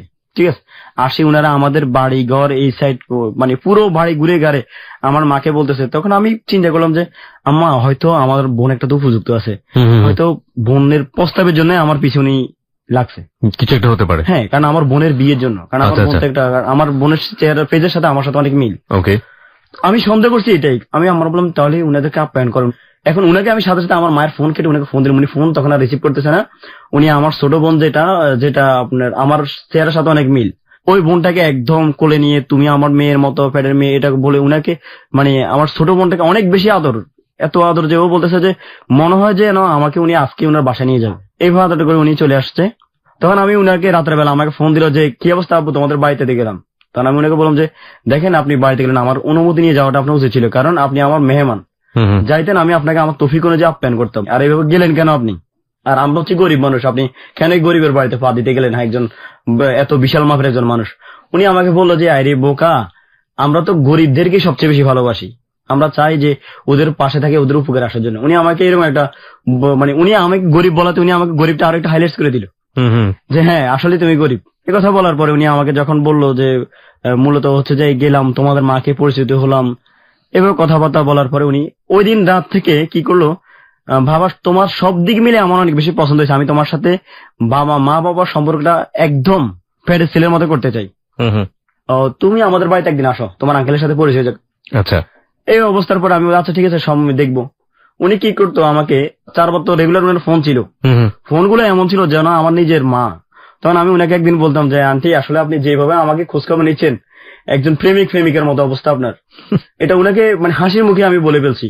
উনি বলছে আরে বোকা কি বলো, আমরা হচ্ছি অলরাউন্ডার, আমরা মা একটা সন্তানকে কিভাবে বড় তুলতে হয় সেটা আমরা জানি, এই জন্য এইভাবে সন্তানকে যদি বড় না করি তার সন্তান কি শিখবে? এভাবে উনি আমাকে সবসময় বুঝাতো। আর রাতের 12টার পরে উনি আমাকে ফোন করতো। তখন এভাবে উনি একদিন ফোন করছে, আমি মাইন্ড করি নাই, 2 দিন করছে, এইভাবে উনি লাগাতার আমাকে ফোন করছে। আমি প্রশ্ন করলাম যে আপনি যে আমাকে ফোন করেন আঙ্কেল কোথায় থাকে, কি দেখেন আপনি যে আমার সাথে এত রাতে কথা বলেন? তখন উনি বলে যে আমি আমার ছেলের সাথে কথা বলি, ওর সমস্যা কি? ওর সময় তোমার আঙ্কেল এইসব ব্যাপার কখনো নাক গলায় না। তারপর আমি ভয় পাইতাম যে পুরুষ মানুষ যদি একটা কোন ধরনের একটা বাজে মাইন্ড করে ফেলে, আর দ্বিতীয় কথা আমার এই বয়সে একটা যদি অসম্মানিত হই আমি, মান সম্মানের বিষয়, কোন বিপদে আবার পড়ি। উনি এইভাবে আমার সাথে প্রতিদিন রাতের বেলায় 12টা বাজে ফোন করতো। উনার ফোনে আমি এতটা বিরক্ত হইতাম, মানে আমি বলতাম যে আন্টি আমার মোবাইল চার্জ নেই, মোবাইল বন্ধ হয়ে যাচ্ছে, এই কথা বলে লাইনটা কাটার ব্যবস্থা করতাম। ওকে, একদিন আমাকে বলতেছে কি আজকে তোমার সাথে কথা না বলে আমি ঘুমাবে হই না, যতক্ষণ চাই তুমি আমার সময় দিতে হবে। আমি বলছি আচ্ছা ঠিক আছে দিব। উনি আমার সাথে কথা রাতের 12টা থেকে শুরু করছে, ফজর আজান দিছে, উনার মোবাইল চার্জ শেষ, উনার বন্ধ হয়ে গেছে, এরপর চার্জে লাগাই উনি আবার ফজর সময় আমাকে আবার ফোন করছে। কথাগুলো কি, আমি এই ফ্যামিলি থেকে বড় হলাম, এই ফ্যামিলি থেকে আমার এমন, আমার ভাইরা একটা আমেরিকা থাকে, আমার ভাই আরেকটা সৌদি আরব থাকে, আরেকটা কাতার থাকে, আমাদের বিশাল অবস্থা, আমাদের টাকা পয়সার কোনো অভাব নেই, শুধু একটু ভালোবাসার অভাব, কেউ আমাকে ভালোবাসবে, কেউ আমাদেরকে অনেক বেশি আপন করে নিবে, আমরা এমনটাই চাই। তুমি ততদিন পর্যন্ত আপনি ওই ভদ্র মহিলা বাড়িতে বেড়াতে যাননি? না না, তখন আমার যাওয়া শুনেই যাচ্ছেন ফোনে। হ্যাঁ, এর মাঝে আমাদের যে কোম্পানির পক্ষ থেকে একটা কক্সবাজার ট্যুরের অফার আসছে। তখন উনাকে আমি বললাম যে আন্টি আমি তো কক্সবাজার বন্ধুর সাথে, আপনি আপাতত কয়দিন রাত্রে আমাকে ফোন দিবেন না। আচ্ছা ঠিক আছে বাবা, তবে তুমি যখনই ফ্রি হবে আমাকে ফোন না দিলে আমি মনে শুনে নিবো, আমার প্রতিটা বেলা খাওয়ার সময় তুমি আমাকে ফোন করতে হবে। আমি আচ্ছা ঠিক আছে, আমি যদি সুযোগ পাই করবো। কয় না তুমি মায়ের খোঁজ খবর নিতে পারবে না, ও আজকে যদি আমি আমার মায়ের সত্যিকার মা হইতাম তত খোঁজ খবর ঠিকই নিতাম। আমি কি করলাম, আমি আচ্ছা ঠিক আছে আমি আপনাকে ফোন করবো, কক্সবাজার গেলাম আমরা বন্ধু বান্ধব মিলে, ছবি তোলা শেষ। কক্সবাজার থাকা অবস্থা উনি আমাকে বললো যে কক্সবাজার যতটা ছবি তুলছো প্রতিটা ছবি আমার চাই। তাই আমি বলছি আপনি আমার ছবি দিয়ে কি করবেন, আমার ছবি তো এমনি আপনি মোবাইল তুলছেন, এখন আবার আমার ছবি দরকার কেন? এই কথা বলছিল। উনি আমাকে বলছে আরে বাবা তোমার বোন, ছোট বোন দুইটা তোমার জন্য এত ভাইয়া ছাড়া কিছুই বোঝে না। কি করতো উনি ফোন করে আমার সাথে কথা বলে ওদেরকে ফোন ধরাই দিত। ওরা আমাকে ভাইয়া আপনি এত ভালো, আপনি এমন, আপনি এমন, ওরা ভাইয়া হিসাবে আমাকে অনেক বেশি। ওদের বয়স কত ছিল? ওদের বয়স তখন ছোট ভাইটা পড়ে ক্লাস 2-তে আর ছোট বোনটা পড়ে তখন ক্লাস 3-তে। অদ্ভুত লাগছে আমার কাছে। ওকে, তারপর আমি কক্সবাজার থেকে আসার পরে উনি আমাকে যে এই যে পাগল করা শুরু করেছে ছবিগুলো দেওয়ার জন্য, ছবিগুলো দাও। আমি বাধ্য হয়ে বলছি ঠিক আছে আমার কয়েকটা ছবি আছে, আমি আপনাকে ওগুলো দিচ্ছি। কিভাবে দিব? মেমোরিতে করে এনে তুমি আমাদের বাড়িতে আসো, ছবি নিয়ে আমাদের বাড়িতে আসো। এই প্রথম ওনার বাড়িতে আমার ইনভাইট, গেলাম। যাওয়ার পর আঙ্কেলের সাথে পরিচয় যে তোমাকে যে আমার ছেলের কথা বলছি এই হচ্ছে আমার ছেলে, দেখো আমার আব্বুটা চেহারার সাথে আমার সাথে কত মিল। আর উনি তো তখন যখন হোটেলে আমার সাথে পরিচিত তখন উনি নেকা খোলে নাই তখন, কিন্তু এখন উনি আমার সাথে আসছে, সামনে সরাসরি চলে আসছে, কারণ আমি ওনার নাকি ফ্যাটের ছেলে। না উনি আমাকে ফ্যাটের ছেলে, আমি ওনাকে মা হিসেবেই মেনে নিলাম। উনি আমার মায়ের মতোই, যাক যেহেতু উনি আমাকে হঠাৎ করে আল্লাহ কোন রহমতে উনি আমাকে ছেলে বানায় ফেললো। যাওয়ার পরে আঙ্কেলের সাথে পরিচয় হলাম, আমাকে নাস্তা দিল, আমার মেমোরি কার্ড থেকে ছবিগুলো কপি করে। ওদের বাসায় কি দেখলেন আপনি? কেমন? হ্যাঁ, দরজা খোলার পরেই দেখলাম যে ওই ভদ্র মহিলা যিনি আমাকে ছেলে বলে ডাকে, আপনি যাকে মা বলা শুরু করেছেন, আম্মু বলে ডাকি। আম্মু বলতেন? হ্যাঁ, ওই সময়টা আম্মু বলতেন। তখন আম্মুটা ওইভাবে হয় না, তো ফিল করছেন। হ্যাঁ, মায়ের মতো। তো দরজা খুলে উনি আমাকে একদম জড়াই ধরছে, আব্বু কেমন আছো? ফটাফট আমার একটা কপালে একটা চুমু দিয়ে দিল এবং আমার কে একদম ভাবা আরে কেমন কক্সবাজার যায়, চেহারা কেমন হয়ে গেছে, কেমন দেখলাম তোমাকে, এখন কি অবস্থা তোমার, তুমি খাওয়া দাওয়া করো না ঠিক মতো, সারাদিন শুধু মোটরসাইকেলের উপরে থাকো নাকি? আমার কাছে খুব এক্সেস মনে হচ্ছে। কেন? The question is Y?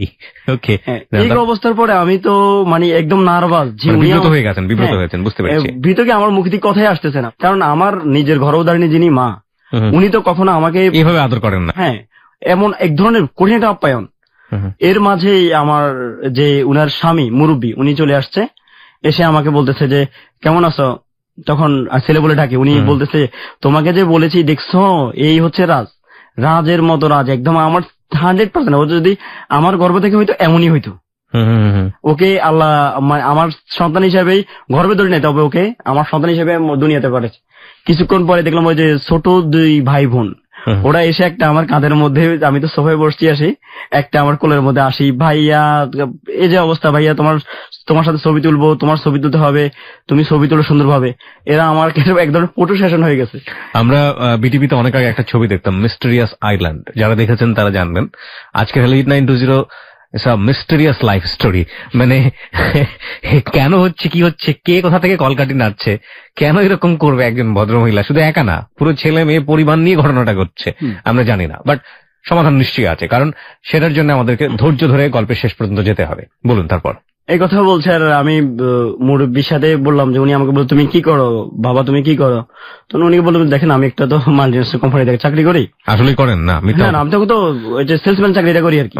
হ্যাঁ, আমি মনে মনে ভয় পাচ্ছি উনি পুরুষ মানুষ, এটা কিভাবে মেনে নিচ্ছে, উনি যে আমাকে এভাবে ছেলে বলে ডাকতেছে। আমার প্রশ্ন কিন্তু ওই পুরুষের প্রতি, যে উনি কিভাবে এটা মেনে নিচ্ছে। এরপরে দেখলাম হ্যাঁ বসো, তুমি বসো, আমি নামাজ পড়তে যাচ্ছি। এই কথা বলে মুরব্বী চলে গেছে নামাজ পড়তে, আমি বসলাম। এর মধ্যে আমার জন্য মিষ্টি থেকে শুরু করে সব যত রকমের নাস্তা মোটামুটি দেওয়া যায় সব ধরনের নাস্তা নিয়ে আমার সামনে উনি হাজির। কিছুক্ষণ পরে উনি কি করলো, ফ্লেটে করে ভাত নিয়ে আসছে, আজকে তুমি ভাত খেতে হবে। হাতে করে উনি একটা ফ্লেটে করে ভাত নিয়ে আসছে, সাথে আপনার একটা মাছ, একটা মুরগির মাংস ছিল। এসে বলতেছে যে আজকে তোমাকে আমি আমার নিজের হাতে খাওয়াবো। কি আর করো, এখন উনি যখন নিয়ে আসলো, সাধারণত আমার যিনি গর্ভধারিণী মা, আমার মা কিন্তু আমার বিশ্বাস একজন গর্ভধারিণী মা একজন সন্তানকে অনেক বেশি ভালোবাসে। অফকোর্স তাই, হ্যাঁ। সেদিক থেকে আমার মা কখনো আমাকে খাইয়ে দেয়নি, দেয় নাই, কিংবা কখনো ওইরকম পরিস্থিতি হয় নাই। ছোটকালে নাকি আমার অসুস্থ হয়েছে, আর একদিন আপনার ওই যে বাত কচলে মার খাওয়াইছিল আমাকে, শরীর অসুস্থ হওয়ার কারণে। আমি ওটাই তোস্ত বোধ করতাম যে না, কারো হাতের ইয়ে খাবো না, এটা আমার নিজের একটা ইয়ে ছিল। উনি যখন আমার কাছে ভাত নিয়ে আসছে যে উনি আমাকে ধরে খাওয়াবে, এটা তো আমি মোটেও সহ্য করতে পারতেছি না। এখন এই অবস্থার পরে আমি নিজেকে কিভাবে সামাল দিব, উনি আমাকে বললো যে মায়ের হাতে ছেলে খেলে কোনো সমস্যা নেই, তুমি খাও। ভাত নিয়ে আমার মুখে দিল, মুখের সামনে ধরে আমি না খেতে আর পারলাম না, বাধ্য হয়ে খেলাম। এমন পরিস্থিতি। এরপরে যাক খাওয়া দাওয়া শেষ, আমাকে বললো যে বাবা তুমি আসছো, অনেক বেশি খুশি হয়েছি। তো তোমাকে তো বলা হয় নাই যে মূলত হচ্ছে আমার 3 সন্তান, আর 3 সন্তান, একটা হচ্ছে আমার বড় মেয়ের নাম হচ্ছে নাফিসা, আর ছোট মেয়ের নাম হচ্ছে নাবিলা, আর ছেলের নাম হচ্ছে নাহিয়ান। তো আমার মেয়েটা বাড়িতে থাকে না, ও কুমিল্লায় একটা মহিলা মাদ্রাসায় সে পড়ালেখা করে, সে 30 পারা কোরআনে হাফেজ। আর বাকিটা তোমাকে এই হচ্ছে তার ছবি, এই যে ধরো তোমার মোবাইল দাও, তুমি একটা ছবি দেখো। একথা বলে আমার যে ছোট বোন ছিল নাবিলা, নাবিলা কি করলো, মোবাইল নিয়ে আমার বললো ভাইয়া ব্লুটুথ ওপেন করেন, আপনাকে ছবি দিয়ে দিচ্ছি। আমি দিয়ে দিলাম, ও আমাকে 3-4টা ওর বড় আপুর ছবি আমাকে ব্লুটুথ করে দিয়ে দিল মোবাইলে। আচ্ছা, তখন আর আমি আর তো গুরুত্ব দিয়ে দেখি নাই, কারণ দিচ্ছে, কারণ উনি আমাকে মা বলে ডাকে, আবার আমার বাড়িতে গেছে। আমার তো টেনশন ওইদিকে যে আমার ছোট বোনের হয়তো বিয়ের জন্যই উনার দৌড়াদৌড়ি করতেছে হয়তো। যাওয়ার পরে ওই দিন রাতের বেলায় গল্প বলি, রাতের বেলায় উনি আমাকে ফোন করে বললো যে কি অবস্থা, নাফিসাকে দেখছো? আমি বল যে দেখা হয় না আসলে, আমি ব্যস্ততার কারণে দেখবো। হ্যাঁ দেখে নাও, তোমার কাছে কেমন লাগে ওকে দেখতে, আমার মেয়েটাকে? আমি বল আচ্ছা ঠিক আছে, আমি দেখে আপনাকে জানাচ্ছি। ঠিক আছে, আমি লাইন কাট দিচ্ছি, তাহলে তুমি দেখে আমাকে জানাও। এই কথা বলে লাইন কাটে দিল। আমি ছবিগুলো দেখলাম, দেখার পর আমি হ্যাঁ ভালো তো, অনেক সুন্দর আপনার মেয়ে, আপনার মতোই সেম সেম চেহারা। বললো যে এ হচ্ছে আমার মেয়ে, ও অনেক বেশি ট্যালেন্ট, মেট্রিকে জিপিএ 5 পাইছে, এখন সামনে তার এইচএসসি পরীক্ষা ফাইনাল, মাদ্রাসা থেকে পড়ালেখা করে, সপ্তাহে 15 দিন পর পর বেড়াতে আসে। তবে তোমার কথা ওকে আমি বলছি, ও তোমাকে দেখার জন্য খুব ইচ্ছা, যে তোমার আব্বু ডাকছো, দেখতে হবে না, সে কে কেমন। আচ্ছা, এই কথা বলার পর আমি বলছি আচ্ছা ঠিক আছে, যেহেতু আপনার সাথে সম্পর্ক সেহেতু দেখা হবেই। এই বলে আমি ওনার সাথে ওই দিনের রাতের কথা এখানে শেষ। এইভাবে চলছিল। আপনার সপ্তাহখানেক যাওয়ার পরে আমাকে ফোন করলো যে রাজ, কালকে তো নাফিসা বাড়িতে আসতেছে, একদিন থাকবে, পরশুদিন আবার সে চলে যাবে, এসে একটু দেখে যাও। আমি বলছি আসলে আমার হাতে তো এরকম সময় নেই, কারণ আমি সকালবেলা 9টা বাজে বের হই, কি করে এতবার রিকোয়েস্ট করলে উনি বললো যে আমি রাগ করবো তুমি না আসলে। উনার কথা মতো আমি ওই কথায় রাজি হলাম যে ঠিক আছে, আমি নাফিসের সাথে দেখা করতে আসবো পরবর্তীতে। এখন আমি চিন্তা করলাম যে উনারা হচ্ছে অনেক বড় মাপের মানুষ, উনাদের মেয়েকে দেখার জন্য আমাকে ইনভাইট করছে, যেহেতু উনাকে আমি মা ডাকি, সেহেতু আমার বোনের মতোই। আমি গেলাম, যাওয়ার সময় যে উনাদের বাসায় একটা মেহমান যাইতে যেমন আপ্যায়ন হয়ে যায় কিংবা প্রস্তুতি নিয়ে যায়, আমি ওইভাবে গেলাম। আচ্ছা, যাওয়ার পরে কি করলো নাফিসে, কি করলো, আমার সামনে আসলো, অনেক সাজুগুজু করে আসলো, আসি হ্যাঁ, এটাই তাকে সাথে আমার প্রথম পরিচয়। আমরা বোধহয় কিছুটা হলো একটু ক্লু পেয়েছি যে আদরের পেছনে অন্য কোনো উদ্দেশ্য যেটা আমরা খুঁজছিলাম, সেরকম কোনো কিছু একটা ক্লু হয়তো বা পেয়েছি। বাট সবসময় একটা কথা বলি যে নেভার অ্যাজিউম, নেভার গেস। ওকে, অনুমান করে আসলে কিছুই করা যাবে না, কারণ এটা জীবনের গল্প। নাটক সিনেমাতে অনুমান করে জানা যায় আসলে এরপরে কি হচ্ছে, বাট এখানে জীবনে এই অনুমান জিনিসগুলো খাটে না। তারপরও আমরা সামনের দিকে এগোতে চাই। হ্যাঁ, তারপর তখন নাফিসার আম্মু নিয়ে আসছে যে এ হচ্ছে নাফিসা। মানে দেখে আমি বললাম যে, মানে মনে মনে মন্তব্য করলাম যে আমাদের দেশে ইসলামিক মেয়েগুলো অনেক বেশি পদ্মাশীল, কিন্তু ও তো হাফেজ। যাই হোক, হয়তো বাসার মধ্যে বিদায়, এটা আমি আর মনে মনে কোনো ভাবে মানে ভাবতে গিয়ে আমার ভাবি নাই। আসলে এসে আমার পা ধরে সালাম দিতে চাইলো, পা ধরে সালাম। আমি বলছি না না না না, এটা আমি একটা সামান্য একটা মানুষ, আমাকে পা ধরে সালাম দেওয়ার কি আছে।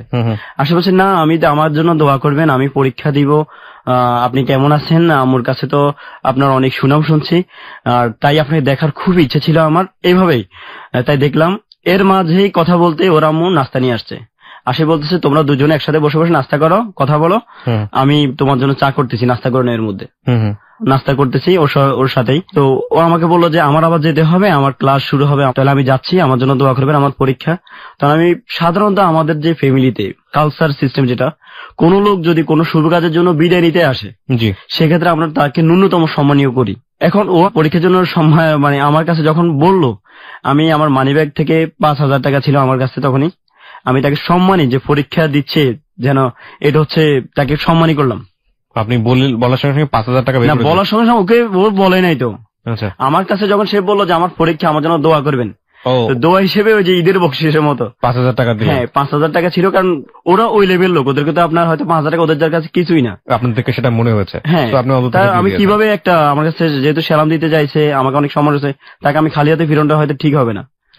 কোন পরীক্ষা এটা, কি পরীক্ষা দিচ্ছে? এটা তখন সে ইন্টার ফাইনাল পরীক্ষা দিবে। আপনার সাথে তার বয়সের ডিফারেন্সটা কতটুকু? তখন তার আমার চেয়ে 4 বছর ডিফারেন্স তার বয়স। ওকে, আপনি কি করেন না করেন সে সম্পর্কে তো ওই ভদ্র মহিলা বা তার ফ্যামিলিতে ইনফর্ম ছিল, সবকিছু ইনফর্ম, খোঁজ খবর নিয়ে নিয়েছে, জানতো। ফাইন, কিছুটা গেজ হয়তো বা সত্য হতে যাচ্ছে। ওকে, তারপর নাফিসা আমার কাছে বিদায় নেওয়ার পর নাফিসা চলে গেল তার মাদ্রাসার দিকে। তখন আমি বললাম যে যাক, ওকে হোটেলে থেকে পড়ালেখা করে, তো আপনার বাসা থেকে পরীক্ষা দিলে কেমন হইতো? উনি বলছে না, ওইখানে পড়ালেখা করুক। এই বলে ও চলে গেল। ওর আম্মু আমাকে বললো যে ওর বিস্তারিত এক কথায় যে আমার সাথে নাস্তা করতে গিয়ে অনেক সুনাম ওর বললো। ওর সুনাম বললো যে ও এমন, ও জীবনে কখনো কোনো ছেলের সাথে দেখা দেয় নাই, কখনো কোনো সাথে কথা বলে নাই, আমার যে মেয়ে আছে এই এলাকার মানুষও জানে না ও যে আমার মেয়ে। এই হচ্ছে ওনার সাথে ওই দিনের কথা। কথার পরেই এভাবে গেল আপনার। এর মাঝে কিন্তু কন্টিনিউটা চলছে যে আমাকে সকালবেলায়, বিকেল বেলায়, দুপুর বেলায় খাওয়ার সময় যে টেক কেয়ারটা, এটা কিন্তু রেগুলারই চলছে। এবং আব্বু এমন ভাবে আমাকে কথা বলছে যে আমার কাছে মাঝে মধ্যে মনে হতো যে আসলে গর্ভধারিণী মারা মনে হয় অনেকটাই 100% মায়ের ভালোবাসা দিতে পারে না, উনি আমাকে যেভাবে দিচ্ছে। আপনার এটা মনে হলো যে কি আল্লাহ, উনি আমার তো আপন মান, অথচ উনি আমার এত বেশি টেক কেয়ার করতেছে, মানে যেটা আমি বাসায় প্রকাশ করার মতো না। বুঝতে পারছি। এই অবস্থার পরে আমাকে এই দেখার 7 দিন পরে আমাকে বললো যে তোমাকে একটা কথা বলতে চাই। দুপুর 2টা বাজে সময়, তখন আমি মোটরসাইকেলে। কেন আম্মু হঠাৎ করে ফোন? হ্যাঁ তুমি কোথায় আছো? আমি বললাম আমি নোয়াখালী চৌরাস্তার মধ্যে আছি। ভাবা একটু সাইড হও, তোমার সাথে আমার জরুরি কথা আছে। এই উনার সাথে আমার সাথে কথা, তো আমি বলছি কি এমন জরুরি কথা? আমি সাইডে বললাম আচ্ছা ঠিক আছে বলেন কি বলবেন। উনি বললো যে নাফিসাকে কেমন লাগছে এটা বলো। তো আমি বলি হ্যাঁ আপনার মেয়ে ভালো, আর বিশেষ করে আপনার মেয়ে 30 পারা করে নেওয়া, আমার এই দিকটা খুব ভালো লাগছে। প্রিয় শ্রোতা, আপনারাও কিছুটা অনুমান করতে থাকুন, এবং অনুমানের জায়গাটা হয়তো বা এরকম হতে পারে যে নাফিসের সাথে এই ছেলেটিকে হয়তো বা কোনো কিছু চিন্তা করছে তার পরিবার। মেবি অথবা মেবি নট, কিন্তু সেটার উত্তর হয়তো বা আমরা পাবো ঠিক 4 মিনিট বিরতির পর। আপনারা সবাই শুনছেন close up presence hello 8920 ABC radio FM 89.2 এ। আমি আরজি কিবরিয়া রয়েছে আপনার সঙ্গে। ফিরে আসছি ঠিক 4 মিনিট পর। আর ওকে দেখার জন্য, আমাদের অতিথি যিনি আছেন তাকে দেখার জন্য চলে আসতে পারেন আমাদের ফেসবুক পেজে। আমাদের ফেসবুকের ঠিকানা www.facebook.com/hello8920। আমি আরো একবার বলছি www.facebook.com/hello8920। ওখানে গিয়ে লাইক দেওয়ার সঙ্গে সঙ্গে আপনি হ্যালো 8920 মেম্বার হয়ে যাবেন। ফিরে আসছি ঠিক 4 মিনিট পর।